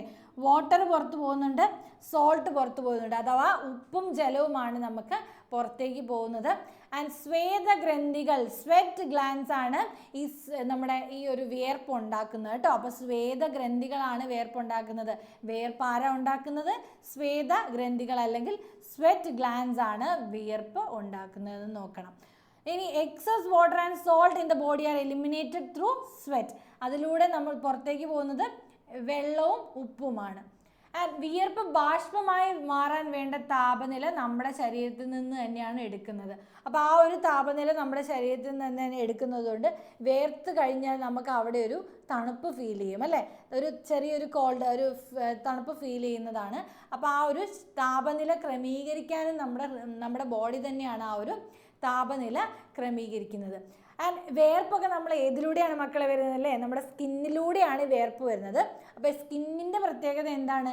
സ്കിന്ന് നമ്മുടെ ഫുള്ള് ബോഡീനെ കംപ്ലീറ്റ് ആയിട്ട് പൊതിഞ്ഞ് സംരക്ഷിച്ചിരിക്കുന്ന ആളാണ് നമ്മുടെ സ്കിൻ അഥവാ ത്വക്ക് എന്ന് പറയുന്നത്. അപ്പോൾ എല്ലാത്തിൻ്റെയും ബോഡീൻ്റെ കവറിങ് എന്ന് പറയുന്നതാണ് സ്കിൻ എന്ന് പറയുന്നത്, പ്രൊട്ടക്റ്റീവ് കവറിങ് ആണ്. നമുക്ക് നോക്കിയാൽ ഇങ്ങനെ രോമകൂപങ്ങൾ ഉണ്ടാവും അല്ലേ, അതിലൂടെ ചെറിയ ചെറിയ ദ്വാരം, ചെറിയ ചെറിയ ഹോൾസ് കാണാം. അതിലൂടെയാണ്, മൈന്യൂട്ട് പോസിലൂടെയാണ് എന്ത് വരുന്നത്, ഈ വേർപ്പ് പുറത്തോട്ട് വരുന്നത്. ആൻഡ് ഇത് ത്വക്കിലിങ്ങനെ കുറേ അടിഞ്ഞുകൂടാണ്. നമ്മൾ ഭയങ്കരമായിട്ട് വേർത്തു, എന്നിട്ട് നമ്മൾ ശരിയായിട്ട് കുളിക്കുകയോ അല്ലെങ്കിൽ അത് ശരിയായിട്ട് റിമൂവ് ചെയ്യുകയോ ചെയ്തില്ലെങ്കിൽ എന്ത് ചെയ്യും, അതിങ്ങനെ അടിഞ്ഞുകൂടി രോഗങ്ങൾ ഉണ്ടാവും അല്ലേ, വിവിധ ടൈപ്പ് രോഗങ്ങൾ, ഫംഗൽ ഇൻഫെക്ഷൻ ഒക്കെ ഉണ്ടാവാനുള്ള ചാൻസ് ഉണ്ട്. അപ്പോൾ എന്തായാലും വേർത്താൽ മക്കളെല്ലാവരും പോയിട്ട് നല്ല വൃത്തിയായിട്ട് കുളിക്കണം. ആൻഡ് അതുകൊണ്ട് തന്നെ നന്നായിട്ട് ത്വക്കെല്ലാം നല്ല ഉരച്ച് നന്നായിട്ട് കുളിക്കേണ്ടതാണ്. ആൻഡ് ഇത് കൂടാതെ നമ്മുടെ ശ്വാസകോശത്തിലൂടെയും എന്ത് നടക്കുന്നുണ്ട് മക്കളെ, വേസ്റ്റ് റിമൂവൽ നടക്കുന്നുണ്ട്. അതായത് നമ്മുടെ ബോഡിയിലുണ്ടാകുന്ന വേസ്റ്റ് മെറ്റീരിയൽസ് അല്ലെങ്കിൽ നമ്മുടെ ആ ഒരു എന്താ പറയുക, നമുക്ക് വേണ്ടാത്ത സാധനങ്ങൾ പുറന്തള്ളുന്നുണ്ട്. അങ്ങനെ പുറന്തള്ളുന്ന സാധനം എന്താണ്, നമ്മുടെ ശ്വാസകോശത്തിലൂടെ പുറന്തള്ളുന്ന എന്താണ്, കാർബൺ ഡൈ ഓക്സൈഡ് ആണ് നമ്മൾ ശ്വാസകോശത്തിലൂടെ പുറന്തള്ളുന്നത്. ഈ ശ്വാസകോശത്തിലൂടെ നമ്മുടെ ബോഡിയിൽ അധികമായിട്ട് അടിഞ്ഞുകൂടുന്ന കാർബൺ ഡൈ ഓക്സൈഡുകളെല്ലാം ശ്വാസകോശത്തിലൂടെ നമ്മുടെ മൂക്കിലൂടെ പുറത്തേട്ട് വരുന്നു. ആൻഡ് അടുത്തതായിട്ട് നമ്മൾ ലിവറാണ്. ലിവർ എന്ന് പറയുന്നത് നമ്മുടെ ബോഡിയിലെ ഏറ്റവും വലിയ ഗ്ലാൻഡ് ആണ്, അല്ലെങ്കിൽ ഏറ്റവും വലിയ ഗ്രന്ഥി എന്ന് പറയുന്ന സാധനമാണ് ഈ ലിവർ. അപ്പോൾ ഈ ലിവറിലൂടെ നമുക്ക് കുറേ ലിവർ ബൈൽ എന്ന് പറയുന്ന സാധനം പ്രൊഡ്യൂസ് ചെയ്യുന്നുണ്ട്. അഥവാ ബൈൽ എന്ന് പറയുന്ന സാധനം നമ്മുടെ കരൾ പ്രൊഡ്യൂസ് ചെയ്യുന്നുണ്ട്. അതെന്ത് ചെയ്യുന്നുണ്ട്, രക്തത്തിലൂടെ എത്തുന്ന ഹാനികരമായിട്ടുള്ള, നമുക്ക് തീരെ മോശകരമായിട്ടുള്ള സാധനങ്ങളെല്ലാം നശിപ്പിക്കുന്നുണ്ട് നമ്മുടെ കരൾ എന്ന് പറയുന്നത്. അതുപോലെ തന്നെ കൊഴുപ്പിനെയൊക്കെ ദഹിപ്പിക്കാൻ വേണ്ടി ദഹനത്തിന് സഹായകരമായിട്ടുള്ള സാധനമാണ് നമ്മുടെ ലിവർ അല്ലെങ്കിൽ കരൾ എന്ന് പറയുന്നത്. ആൻഡ് ഇതിൽ നിന്ന് നമുക്ക് യൂറിയാക്കി മാറ്റുന്നതും കരളാണ് കേട്ടോ. അപ്പോൾ യൂറിയ എന്ന് പറയുന്ന സാധനം ഉണ്ടാക്കുന്നത് എവിടെയാണ്, കരളിൽ വെച്ചിട്ടാണ്. ആൻഡ് നമുക്ക് അടുത്തതായിട്ട് പോകുന്നത് നമ്മുടെ നെർവസ് സിസ്റ്റം അല്ലെങ്കിൽ നാഡീ വ്യവസ്ഥയിലോട്ടാണ്. അപ്പോൾ എല്ലാവർക്കും, നമ്മുടെ മക്കൾക്ക് എല്ലാം അറിയാം, നമുക്ക് ബ്രെയിൻ ഉണ്ടല്ലേ, ബ്രെയിനും സ്പൈനൽ കോഡും ഉണ്ട്. അപ്പോൾ ബ്രെയിൻ കൺട്രോൾ ചെയ്യുന്ന ആൾ. അപ്പോൾ നമ്മുടെ ശരീരത്തിലെ എല്ലാ അവയവങ്ങളുടെ ഏകോപനത്തിലൂടെയാണ് ശാരീരിക പ്രവർത്തനങ്ങൾ സാധ്യമാകുന്നത്. ഞാനിപ്പോൾ എൻ്റെ കൈ ഇങ്ങനെ പൊക്കണമെന്ന് ഞാൻ വിചാരിച്ചാൽ എൻ്റെ ബ്രെയിനാണ് അതിനുള്ള സിഗ്നൽസ് തരുന്നത്. ഓക്കെ, പൊക്കണമെന്ന് ബ്രെയിൻ വഴിയാണ് ഞാനിത് ചെയ്യുന്നത്. അതുപോലെ തന്നെ നമ്മുടെ ഹാർട്ട് ബീറ്റ്, അതുപോലെ തന്നെ നമ്മൾ കണ്ണ് ചിമ്മുന്നത്, നമ്മുടെ മൂക്കിലൂടെ ശ്വാസം എടുക്കുന്നത്, ഇതെല്ലാം ആരാണ് മക്കളെ കൺട്രോൾ ചെയ്യുന്നത്, ബ്രെയിനാണ് കൺട്രോൾ ചെയ്യുന്നത്. നമ്മുടെ ബോഡീൻ്റെ അകത്ത് ഒരുപാട് പ്രവർത്തനങ്ങൾ നടക്കുന്നുണ്ട്, ഇതെല്ലാം കൺട്രോൾ ചെയ്യുന്നത് നമ്മുടെ ബ്രെയിനാണ്. ആൻഡ് സാഹചര്യങ്ങൾക്ക് അനുസരിച്ച് പ്രവർത്തിക്കാൻ നമുക്കൊരു ഇത് തരുന്നത് ആരാണ്, ബ്രെയിനാണ്. ഓക്കെ, ഇനി നമ്മുടെ മസ്തിഷ്കം അഥവാ തലച്ചോറ്, സുഷുമ്ന നാഡി, ഇതെല്ലാം ചേർന്നിട്ടാണ് എന്തുണ്ടാവുന്നത്, ആ ഒരു നാഡീ വ്യവസ്ഥ ഉണ്ടാകുന്നത്. അതായത് ബ്രെയിനും സ്പൈനൽ കോഡും നെർവും ചേർന്നിട്ടാണ് എന്തായിട്ട് മാറുക, നെർവസ് സിസ്റ്റമായിട്ട് മാറുന്നത്. ആൻഡ് ശരീരത്തിലെ ഏറ്റവും പ്രധാനപ്പെട്ട വെരി ഇമ്പോർട്ടൻ്റ് ഓർഗനാണ് നമ്മുടെ ബ്രെയിൻ എന്ന് പറയുന്നത്.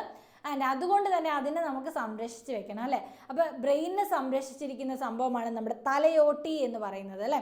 തലയോട്ടിയിലാണ് സംരക്ഷിച്ചിരിക്കുന്നത്. അതുപോലെ തന്നെ അതിനൊരു എല്ലാ ചലനങ്ങളും നിയന്ത്രിക്കുന്ന സംഭവമാണ് നമ്മുടെ ബ്രെയിൻ, സെൻറ്റർ ഓഫ് വിഷൻ. അവിടെയാണ് നമ്മുടെ കാഴ്ചയുടെ കേന്ദ്രം, കേൾവിയുടെ കേന്ദ്രം, അതുപോലെ തന്നെ മെമ്മറി, ഇൻ്റലിജൻസ്, ഇമാജിനേഷൻ, ചിന്ത, ഭാവന, ഇതെല്ലാം എവിടെയാണ് നടക്കുന്നത്, ബ്രെയിനിലാണ് നടക്കുന്നത്. ബുദ്ധി, ഓർമ്മ, ഇതെല്ലാം നമ്മുടെ ബ്രെയിനിലാണ് നടക്കുന്നത് കേട്ടോ മക്കളെ. അപ്പോൾ അതുപോലെ തന്നെ നമ്മുടെ ആധുനിക കമ്പ്യൂട്ടറിനെ പോലും തോൽപ്പിച്ച ഒരാളുണ്ട് അല്ലേ. അപ്പോൾ ആ ആധുനിക കമ്പ്യൂട്ടറിനെ വരെ തോൽപ്പിച്ചിട്ടില്ല എന്ന് പറയുമ്പോൾ നമ്മുടെ കമ്പ്യൂട്ടറിനേക്കാളും ഒരുപാട് കപ്പാസിറ്റി ഉള്ളതാണ് നമ്മുടെ ബ്രെയിനിന്. ഓക്കെ, ശകുന്തള ദേവി എന്നൊക്കെ നിങ്ങൾ കേട്ടിട്ടുണ്ടാവും. നമ്മുടെ ആധുനിക കമ്പ്യൂട്ടറിനെ വരെ തോൽപ്പിച്ചിട്ടുള്ളതാണ്, കാൽക്കുലേറ്ററിനെയൊക്കെ തോൽപ്പിച്ചിട്ടുള്ള വനിതയാണ്, ഒരു സയൻറ്റിസ്റ്റാണ്, മാത്തമാറ്റീഷ്യനാണ് നമ്മുടെ ശകുന്തള ദേവി എന്ന് പറയുന്നത്. ഇന്ത്യക്കാരിയാണ് കേട്ടോ. അപ്പോൾ നമുക്ക് എല്ലാവർക്കും അഭിമാനിക്കാൻ പറ്റും. ആൻഡ് നമുക്ക് കമ്പ്യൂട്ടർ എന്ന് പറയുമ്പോൾ ഒരു സോഫ്റ്റ്വെയർ കൊടുത്താൽ ആ സോഫ്റ്റ്വെയറിനനുസരിച്ച് മാത്രമാണ് പ്രവർത്തിക്കുന്നത്. പക്ഷെ നമ്മുടെ ബ്രെയിനോ, നമുക്ക് പല പല ഇന്നൊവേഷൻസ് അല്ലേ, പലതും നമ്മൾ ക്രിയേറ്റിവിറ്റി ഉണ്ട്, നമുക്ക് ഭാവനയുണ്ട്, ബുദ്ധിയുണ്ട്. അതുകൊണ്ട് ഓരോരോ സാഹചര്യത്തിന് ഒത്ത പോലെ പ്രവർത്തിക്കാൻ വേണ്ടി നമ്മൾക്ക് സാധിക്കുന്നുണ്ട്. ആൻഡ് അതുകൊണ്ട് തന്നെ നമ്മുടെ പുതിയ കാര്യങ്ങൾക്ക് പഠിക്കാനും അതുപോലെ തന്നെ സങ്കല്പിക്കാനൊക്കെ നമ്മുടെ ബ്രെയിൻ കൊണ്ട് നമുക്ക് കഴിയുന്നതാണ്. ആൻഡ് ഉണർന്നിരിക്കുമ്പോൾ മാത്രമല്ല, ഉറങ്ങുമ്പോഴും എന്ത് സംഭവിക്കുന്നുണ്ട്, ബ്രെയിനിൽ ഇങ്ങനെ പ്രവർത്തനങ്ങൾ നടക്കുന്നുണ്ട്. നമ്മൾ സ്വപ്നങ്ങളൊക്കെ കാണുന്നില്ലേ ഉറങ്ങുമ്പോൾ. അപ്പോൾ ഇതെല്ലാം ആരുടെ ആക്ടിവിറ്റിയാണ്? ബ്രെയിനിൻ്റെ ആക്ടിവിറ്റിയാണ്. അപ്പോൾ നമ്മൾ ഉറങ്ങുമ്പോൾ കൂടെ ബ്രെയിനും കൂടെ ഉറങ്ങിയാൽ നമ്മുടെ ബോഡി നമ്മൾ കംപ്ലീറ്റ് ആയിട്ട് ഉറങ്ങിപ്പോകും അല്ലേ. അതായത് നമ്മൾ ഉറങ്ങുമ്പോഴും നമ്മൾ ശ്വാസം എടുക്കുന്നുണ്ട്, നമ്മുടെ ഹാർട്ട് ബീറ്റ് നടക്കുന്നുണ്ട്, ഇങ്ങനെയുള്ള കാര്യങ്ങളെല്ലാം അവിടെ നടക്കുന്നുണ്ട്. അപ്പോൾ ബ്രെയിനിന് ഒരിക്കലും ഉറക്കമില്ല മക്കളെ. ബ്രെയിനിന് ഉറക്കമില്ലാത്ത ആൾക്കാരാണ്. ആൻഡ് എല്ലാ ശാരീരിക പ്രവർത്തനങ്ങളെയും എല്ലാം ഏകോപിപ്പിക്കുന്നത് ആരാണ്? ഈ നാഡീ വ്യവസ്ഥയാണ്, അല്ലെങ്കിൽ നെർവസ് സിസ്റ്റമാണ് എല്ലാത്തിനെയും കൺട്രോളും കോർഡിനേറ്റും ചെയ്യുന്നത്. ആൻഡ് അതുകൊണ്ട് തന്നെ ഈ മദ്യം, മയക്കുമരുന്ന്, ഇവരുടെയൊക്കെ ഉപയോഗം എന്തിന്, അതായത് മദ്യപിച്ചാൽ എന്താണ്, മദ്യപിച്ച് ഇങ്ങനെ വഴി കിടക്കുന്ന ആൾക്കാരെയൊക്കെ നിങ്ങൾ കണ്ടിട്ടില്ലേ? നമുക്കൊരു ബാലൻസ് കിട്ടില്ല അല്ലേ. അങ്ങനെ ബാലൻസ് ഒക്കെ നമ്മുടെ ബ്രെയിനിനെയാണ് ബാധിക്കുന്നത്. അതായത് നമ്മുടെ ബ്രെയിനിലൊരു അവയവമുണ്ട്, നമ്മുടെ സെറിബെല്ലം എന്ന് പറയുന്ന ഒരു പാർട്ടുണ്ട്. അവിടെയാണ് ഈ നമ്മുടെ മദ്യപിക്കുമ്പോൾ അവിടെയാണ് ഇതിനെ ബാധിക്കുന്നത്. അതുകൊണ്ട് തന്നെ ബാലൻസ് ഒന്നും കിട്ടില്ല, ഇങ്ങനെ വഴിയിലൊക്കെ കിടക്കാനിടയാകും. അതുപോലെ തന്നെ മയക്കുമരുന്നൊക്കെ ഉപയോഗിക്കുന്നവരല്ലേ. അപ്പോൾ നമ്മൾ സിനിമയിലൊക്കെ കണ്ടിട്ടുണ്ട്, മയക്കുമരുന്നൊക്കെ ഉപയോഗിച്ച് കഴിഞ്ഞാൽ അവരിങ്ങനെ കിളി പറന്ന പോലെ ആയിരിക്കും ഉണ്ടാവുക. അവർ ബോധമെല്ലാം നശിച്ചു പോകും. അതെല്ലാം ആരെ ബാധിക്കും? നമ്മുടെ ഈ പാവം ബ്രെയിനെയാണ് മക്കളെ ബാധിക്കുന്നത്. അപ്പോൾ നിങ്ങളെല്ലാവരും മദ്യം, മയക്കുമരുന്ന് എന്നിവയോടൊക്കെ ടാറ്റ ഗുഡ് ബൈ പറയണം. ഓക്കെ, ഇനി അടുത്തായിട്ട് നമ്മൾ വരുന്നത് നമ്മുടെ കൗമാരവും ആരോഗ്യവുമാണ്. അപ്പോൾ നിങ്ങളിൽ പലരും കൗമാരത്തിലേക്ക് എത്തിയ മക്കളായിരിക്കും അല്ലേ. എല്ലാവർക്കും ഒരു 13 വയസ്സിന് ശേഷമാണ് നമ്മുടെ കൗമാരം അല്ലെങ്കിൽ ടീനേജ്, അഡോളസൻ്റ് ഏജ് തുടങ്ങുന്നത്. അപ്പോൾ ആ ഒരു നമ്മുടെ കൗമാര കാലഘട്ടത്തിൽ നമ്മൾ കുറേ കാര്യങ്ങൾ ശ്രദ്ധിക്കാനായിട്ടുണ്ട്. നമ്മുടെ നാച്ചുറൽ ആയിട്ടുള്ള നമ്മുടെ ബയോളജിക്കൽ പ്രോസസ്സിൻ്റെ ഫലമായിട്ട് ഒരുപാട് കാര്യങ്ങൾ നമ്മുടെ ബോഡിയിൽ നടക്കുന്ന ഒരു പ്രായമാണിത് ഈ കൗമാര കാലഘട്ടം. നിങ്ങളിപ്പം കൂടെ പഠിക്കുന്ന കുട്ടികൾ തന്നെ ഒറ്റ അടിക്ക് വലുതാവുന്നതൊക്കെ നിങ്ങൾക്ക് കാണാനായിട്ട് പറ്റും അല്ലേ. അപ്പോൾ കഴിഞ്ഞ വർഷം ചെറിയ ചെക്കനായിരുന്നവൻ അടുത്ത വർഷം നോക്കുമ്പോൾ വലിയ ഹൈറ്റൊക്കെ വെച്ച്, അതുപോലെ തന്നെ പെൺകുട്ടികളാണെങ്കിലും വലിയ വലിപ്പമൊക്കെ വെച്ച് നമുക്ക് പെട്ടെന്ന് വളർച്ച ഈ കൗമാര കാലഘട്ടത്തിൽ കാണാനായിട്ട് പറ്റും. നിങ്ങളുടെ വീട്ടിൽ ചേട്ടന്മാരും ചേച്ചിമാരൊക്കെ ഉണ്ടെങ്കിൽ നിങ്ങളൊന്ന് നോക്കിയാൽ ഇവരൊക്കെ ഒരു പ്രായം വരെ ഒരു ചെറിയ ഹൈറ്റൊക്കെ ആയിട്ടായിരിക്കും ഇരിക്കുക. അതിനുശേഷം ഇവരുടെ ഹൈറ്റ് കൂടുന്നു, പിന്നെ താടി മീശയൊക്കെ വരുന്നു, ആ ചേച്ചിമാരൊക്കെ വലുതാവുന്നു അല്ലേ. ഇങ്ങനെയുള്ള പ്രക്രിയകളൊക്കെ നടക്കുന്നത് ഈ കൗമാര കാലഘട്ടത്തിലാണ്. ആൻഡ് അതുപോലെ തന്നെ നമ്മുടെ തലച്ചോറിൻ്റെ വികാസം, ബ്രെയിൻ ഡെവലപ്മെൻറ്റ് ആൻഡ് ഹൈറ്റും വെയ്റ്റും ഒക്കെ കൂടുന്നത്. ആൻഡ് ഗ്ലാൻസിൻ്റെ ഒക്കെ എഫിഷ്യൻസി, നമുക്ക് ഒരുപാട് ഗ്ലാൻഡുകളുണ്ട്. ഗ്ലാൻഡുകൾ എന്ന് പറഞ്ഞാൽ ഗ്രന്ഥികൾ അല്ലേ. തൈറോയ്ഡ് ഗ്രന്ഥിയുണ്ട്, പീനിയൽ ഗ്രന്ഥിയുണ്ട്, അതുപോലെ തന്നെ പിറ്റ്യൂട്ടറി ഗ്രന്ഥിയുണ്ട്. ഇങ്ങനെ പല ഗ്രന്ഥികൾ നമ്മുടെ ബോഡിയിലുണ്ട്. ഗൊണാഡ്സ് എന്ന് പറയുന്ന ആ ഒരു ഗ്രന്ഥികളൊക്കെ ഉണ്ട്. അപ്പോൾ ഇവരുടെ എല്ലാം ആക്ടിവിറ്റികൾ കൂടുന്നത് ഈ ഒരു കാലഘട്ടത്തിലാണ്. അങ്ങനെ എന്തൊക്കെ ചേഞ്ചസ് ആണ് നമുക്ക് ബോയ്സിലും ഗേൾസിലും കാണുന്നതെന്ന് നോക്കിയാലോ. റാപ്പിഡ് ഗ്രോത്ത് നമുക്ക് കാണാൻ പറ്റും. ബോയ്സിലും ഗേൾസിലും ആണെങ്കിലും റാപ്പിഡ് ഗ്രോത്ത്, നമ്മുടെ പെട്ടെന്നുണ്ടാകുന്ന ത്വരിതമായിട്ടുള്ള വളർച്ച അല്ലേ, ഭയങ്കരമായിട്ടുള്ള വളർച്ച കാണാനായിട്ട് പറ്റും. And fast growth of reproductive ഓർഗൻസിൻ്റെ വളർച്ച പെട്ടെന്ന് നടക്കുന്നുണ്ട്. അതായത് പ്രത്യുൽപാദന അവയവങ്ങളുടെ വളർച്ച വേഗത്തിലാകുന്നു.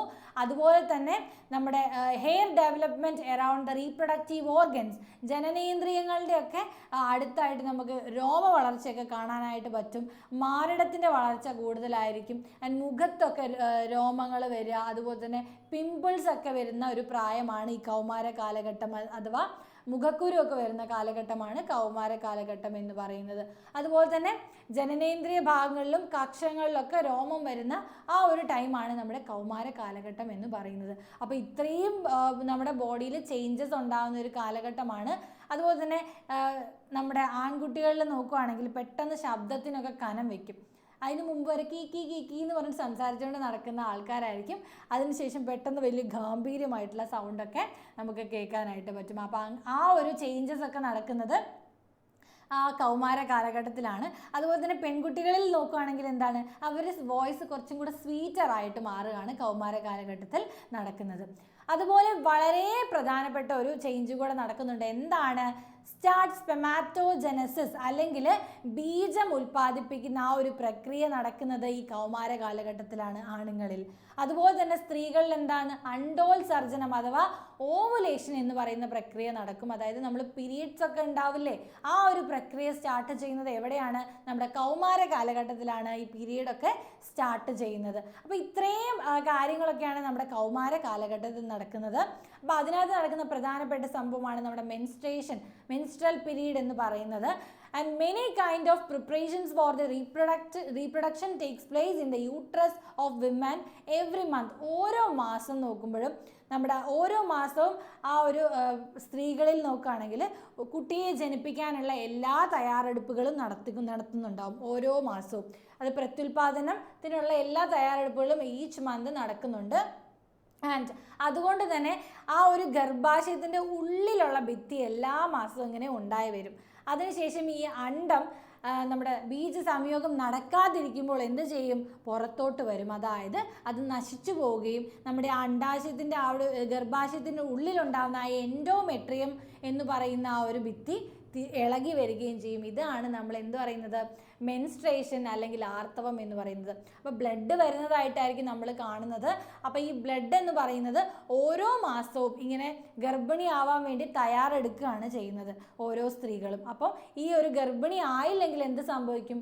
ഈ ഗർഭിണി ആവാൻ വേണ്ടിയിട്ട് ഉണ്ടായ ആ ഓവങ്ങളില്ലേ, അതായത് അണ്ഡമില്ലേ, ഈ അണ്ഡം തിരിച്ച് നമ്മുടെ ആ ഒരു വജൈനയിലൂടെ തിരിച്ച് വരികയാണ് ചെയ്യുന്നത്. അതായത് നശിച്ച് പുറത്തോട്ട് വരികയാണ് ചെയ്യുന്നത്. ഇതിനെയാണ് നമ്മൾ മെൻസ്ട്രേഷൻ അല്ലെങ്കിൽ ആർത്തവം എന്ന് പറയുന്നത്. അപ്പോൾ എല്ലാവർക്കും ഈ ഒരു ആർത്തവത്തെ പറ്റി ഒരു ധാരണ ഉണ്ടായിരിക്കണം.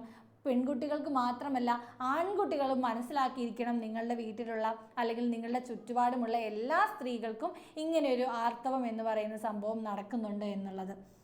ഓക്കെ, അപ്പോൾ ഇങ്ങനെ ഗർഭധാരണങ്ങൾ നടക്കാൻ വേണ്ടിയിട്ട് ഇങ്ങനെ ഒരുക്കങ്ങളെല്ലാം ചെയ്യും. അപ്പോൾ ഈ ഒരുക്കങ്ങളെല്ലാം ഈ മെൻസ്ട്രേഷൻ നടക്കുമ്പോൾ അതെല്ലാം വെറുതെ ആയിട്ട് ഇപ്പോൾ നമ്മുടെ അവിടെയുള്ള പുതിയതായിട്ട് രക്ത കാപ്പിലറീസ് ഉണ്ടാവും, രക്തലോമികകളെല്ലാം ഉണ്ടായിട്ടുണ്ടാവും, അതെല്ലാം പൊട്ടിയാണ് വരുന്നത്.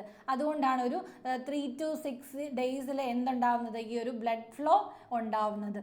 ഓക്കെ, ഇനി നമ്മുടെ ഗർഭാശയ ഭിത്തിയിൽ നിന്നും ഇതെല്ലാം പുറന്തള്ളുന്നു. അടുത്ത മാസവും ഇത് തന്നെ ഇങ്ങനെ പ്രക്രിയ ഇങ്ങനെ കണ്ടിന്യൂ ചെയ്തുകൊണ്ടിരിക്കുന്നു. ഇതാണ് ആർത്തവം എന്ന് പറയുന്നത്. മാക്സിമം 7 ദിവസം വരെയാണ്, ചിലപ്പോൾ അതിലും കൂടുതലായിട്ട് കണ്ടെന്നിരിക്കാം. ആൻഡ് നമുക്ക് ഈ ഒരു സമയത്ത്, ആർത്തവ സമയത്ത് ഭയങ്കരമായിട്ടുള്ള അടിവയറ് വേദന, അതുപോലെ തന്നെ ഭയങ്കര ഛർദി, പിന്നെ വൊമിറ്റിംഗ് ടെൻഡൻസി, നോസിയ, പിന്നെ back pain, mood swings, cramps, ഇതെല്ലാം ഉണ്ടാവും കേട്ടോ. അതായത് ഒരു മാസത്തിൽ നമുക്ക് ഒരു ദിവസമോ 2 ദിവസമോ ഒക്കെ നീണ്ടു നിൽക്കുന്ന രീതിയിൽ ഇതുപോലുള്ള വേദനകളൊക്കെ അത് ഓരോരുത്തരിലും പല പല രീതിയിലായിരിക്കും വരിക. അപ്പം നമ്മുടെ വീട്ടിൽ തന്നെ ചുറ്റുമുള്ള കുട്ടികളെ എടുത്ത് നോക്കിയിട്ടുണ്ടെങ്കിൽ ഒരാളിലുണ്ടാകുന്ന രീതിയിലായിരിക്കില്ല വേറൊരാളുണ്ടാകുന്നത്. ഒരാൾക്ക് അതിഭീകരമായ വേദനയാണെങ്കിൽ വേറൊരാൾക്ക് വളരെ മൈൽഡായിട്ടുള്ള ചെറിയ രീതിയിലുള്ള വേദനയായിരിക്കും ഉണ്ടാവുക. വേറൊരാൾക്ക് ഒരു മോഡറേറ്റ് രീതിയിലുള്ള വേദനയായിരിക്കും ഉണ്ടാവുക. ചിലർ ഹോസ്പിറ്റലിൽ വരെ കൊണ്ടുപോകേണ്ട രീതിയിലുള്ള വേദനകൾ വരെ ഉണ്ടായേക്കാം. ഈ സമയത്ത് ഭയങ്കരമായ ദേഷ്യം, ഉത്കണ്ഠ, അതായത് ഭയങ്കര ആങ്സൈറ്റി, പിന്നെ ആങ്കർ ഇഷ്യൂസൊക്കെ കൂടുതലായിട്ട് നമുക്ക് കാണാനായിട്ട് പറ്റും.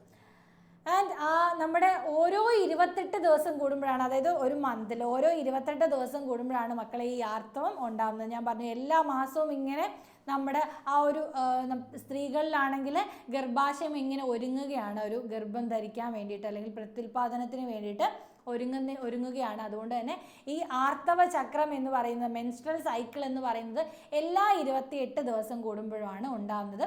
ചിലർക്ക് അത് കുറച്ച് മുന്നോട്ടോ ബാക്കോട്ടോ പോയേക്കാം. ചിലർക്ക് 26 ദിവസം വരുമ്പോഴാകാം, ചിലർക്ക് 30 ദിവസം ആകാം. അപ്പോൾ അതിങ്ങനെ ചെറുതായിട്ട് വേരി ചെയ്തുകൊണ്ടിരിക്കും.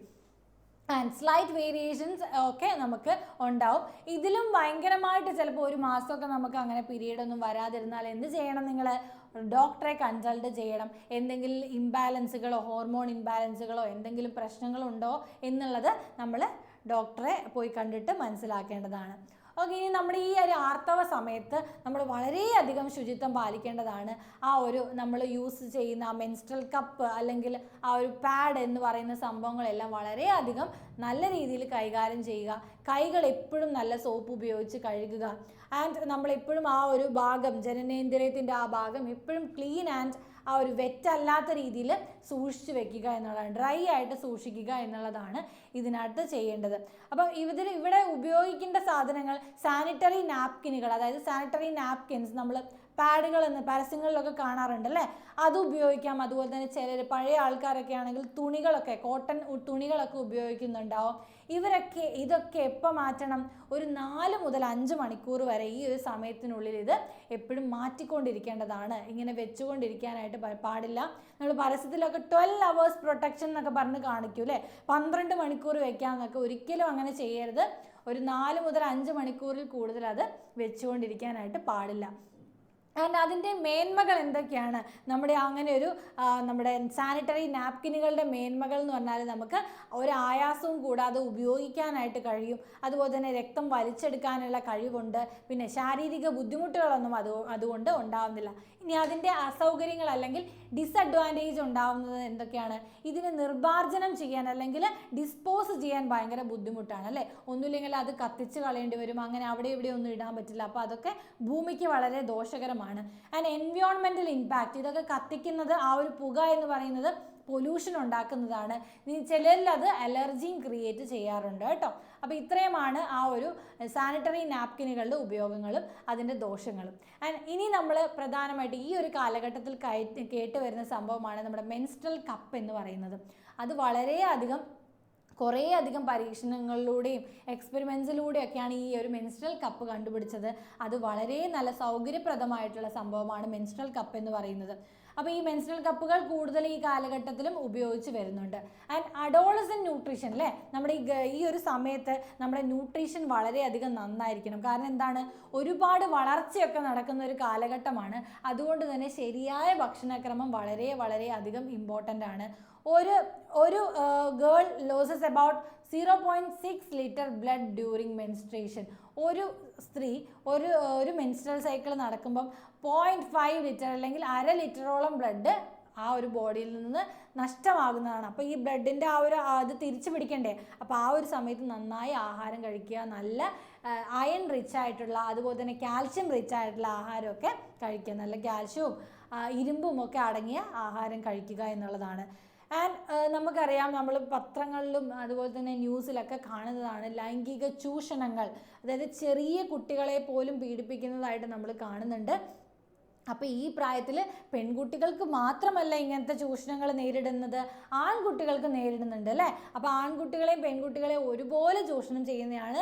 അപ്പോൾ നമ്മളോട് ഉള്ള ടച്ച് ഒരു ബാഡ് ടച്ച് ആണെങ്കിൽ അതിനോട് നോ എന്ന് പറയേണ്ടത് നിങ്ങൾ എല്ലാവരും പഠിച്ചിരിക്കണം.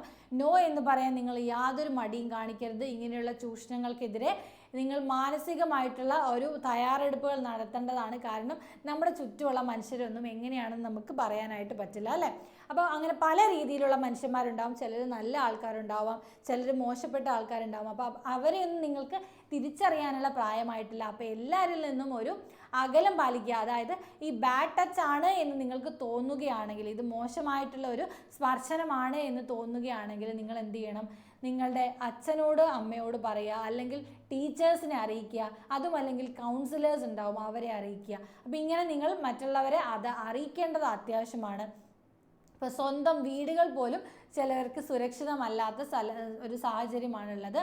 പിന്നെ ബന്ധു വീടുകളിൽ പോയാലും പല കുട്ടികൾക്കും പല ദുരനുഭവങ്ങളും ഉണ്ടാകുന്നുണ്ട്. പിന്നെ നമ്മുടെ വിദ്യാലയങ്ങളിൽ പോയാൽ അല്ലേ, ചില ടീച്ചേഴ്സ് വരെ മോശമായിട്ട് പെരുമാറുന്നതെല്ലാം നമ്മൾ പത്രങ്ങളിലൊക്കെ വായിക്കാറുണ്ട്.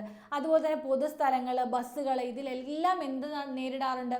പീഡനങ്ങൾ നേരിടുന്നതായിട്ട് നമ്മൾ ദിനം പ്രതി വാർത്തകളിൽ വായിക്കുന്നുണ്ട്. അപ്പം അതൊക്കെ എല്ലാവർക്കും ബാധകമാണ്. ഇതെല്ലാത്തിൽ നിന്നും നമ്മൾ മുൻകരുതലുകൾ എടുക്കേണ്ടത് നമ്മളെല്ലാവരും ചെയ്യേണ്ടതാണ് കേട്ടോ. അപ്പോൾ ഇങ്ങനെയുള്ളവരിൽ നിന്നെല്ലാം, അപരിചിതരിൽ നിന്നെല്ലാം ഇങ്ങനത്തെ കാര്യങ്ങൾ നേരിടുവാണെങ്കിൽ നിങ്ങളുടെ അനുവാദമില്ലാതെ നിങ്ങളുടെ ശരീരത്തിലെ ആരും തൊടാനായിട്ട് നിങ്ങൾ സമ്മതിക്കരുത്. അപ്പോൾ ഇങ്ങനെയുള്ള കാര്യങ്ങളൊക്കെ കുട്ടികൾ സൂക്ഷിക്കുക, അങ്ങനെയുള്ളവരുമായിട്ട് അകലം പാലിക്കുക. ഇങ്ങനെയുള്ള രീതിയിലുള്ള സംസാരങ്ങളുള്ളവരിൽ നിന്നും നമ്മൾ അകലം പാലിച്ച് നിൽക്കുക. അപ്പോൾ ഇത്രയും കാര്യങ്ങൾ, അതുപോലെ തന്നെ നമുക്കറിയാമല്ലേ ഈ ഒരു പ്രായത്തിൽ വൃത്തികെട്ട ചിത്രങ്ങൾ, അശ്ലീലമായിട്ടുള്ള ചിത്രങ്ങൾ, പോണോഗ്രഫിയൊക്കെ വളരെ അധികമായിട്ട് കണ്ടുവരുന്നതായിട്ട് കാണാം കുട്ടികൾ, അശ്ലീല ചിത്രങ്ങളൊക്കെ. അപ്പോൾ മക്കൾ, നിങ്ങൾക്ക് ഒരു കാര്യം ഓർക്കേണ്ടത്, നിങ്ങളുടെ റിയൽ ലൈഫുമായിട്ട് ഇതിന് ഒരുപാട് വ്യത്യാസമുണ്ടാകും. അപ്പോൾ അതൊന്നും കണ്ട് അതിനോട് അടിമപ്പെടാതിരിക്കുക എന്നുള്ളതാണ് ഇതിൽ ഏറ്റവും ഇമ്പോർട്ടൻ്റ് ആയിട്ട് നിങ്ങൾ ചെയ്യേണ്ടത്. അതുപോലെ തന്നെ ഈ പ്രായത്തിൽ വരുന്നതാണ് കൃത്രിമമായിട്ടുള്ള ഇൻഫ്ലാക്ച്വേഷൻ നമുക്ക് ഉണ്ടാകുന്ന ഒരു പ്രായമാണ്.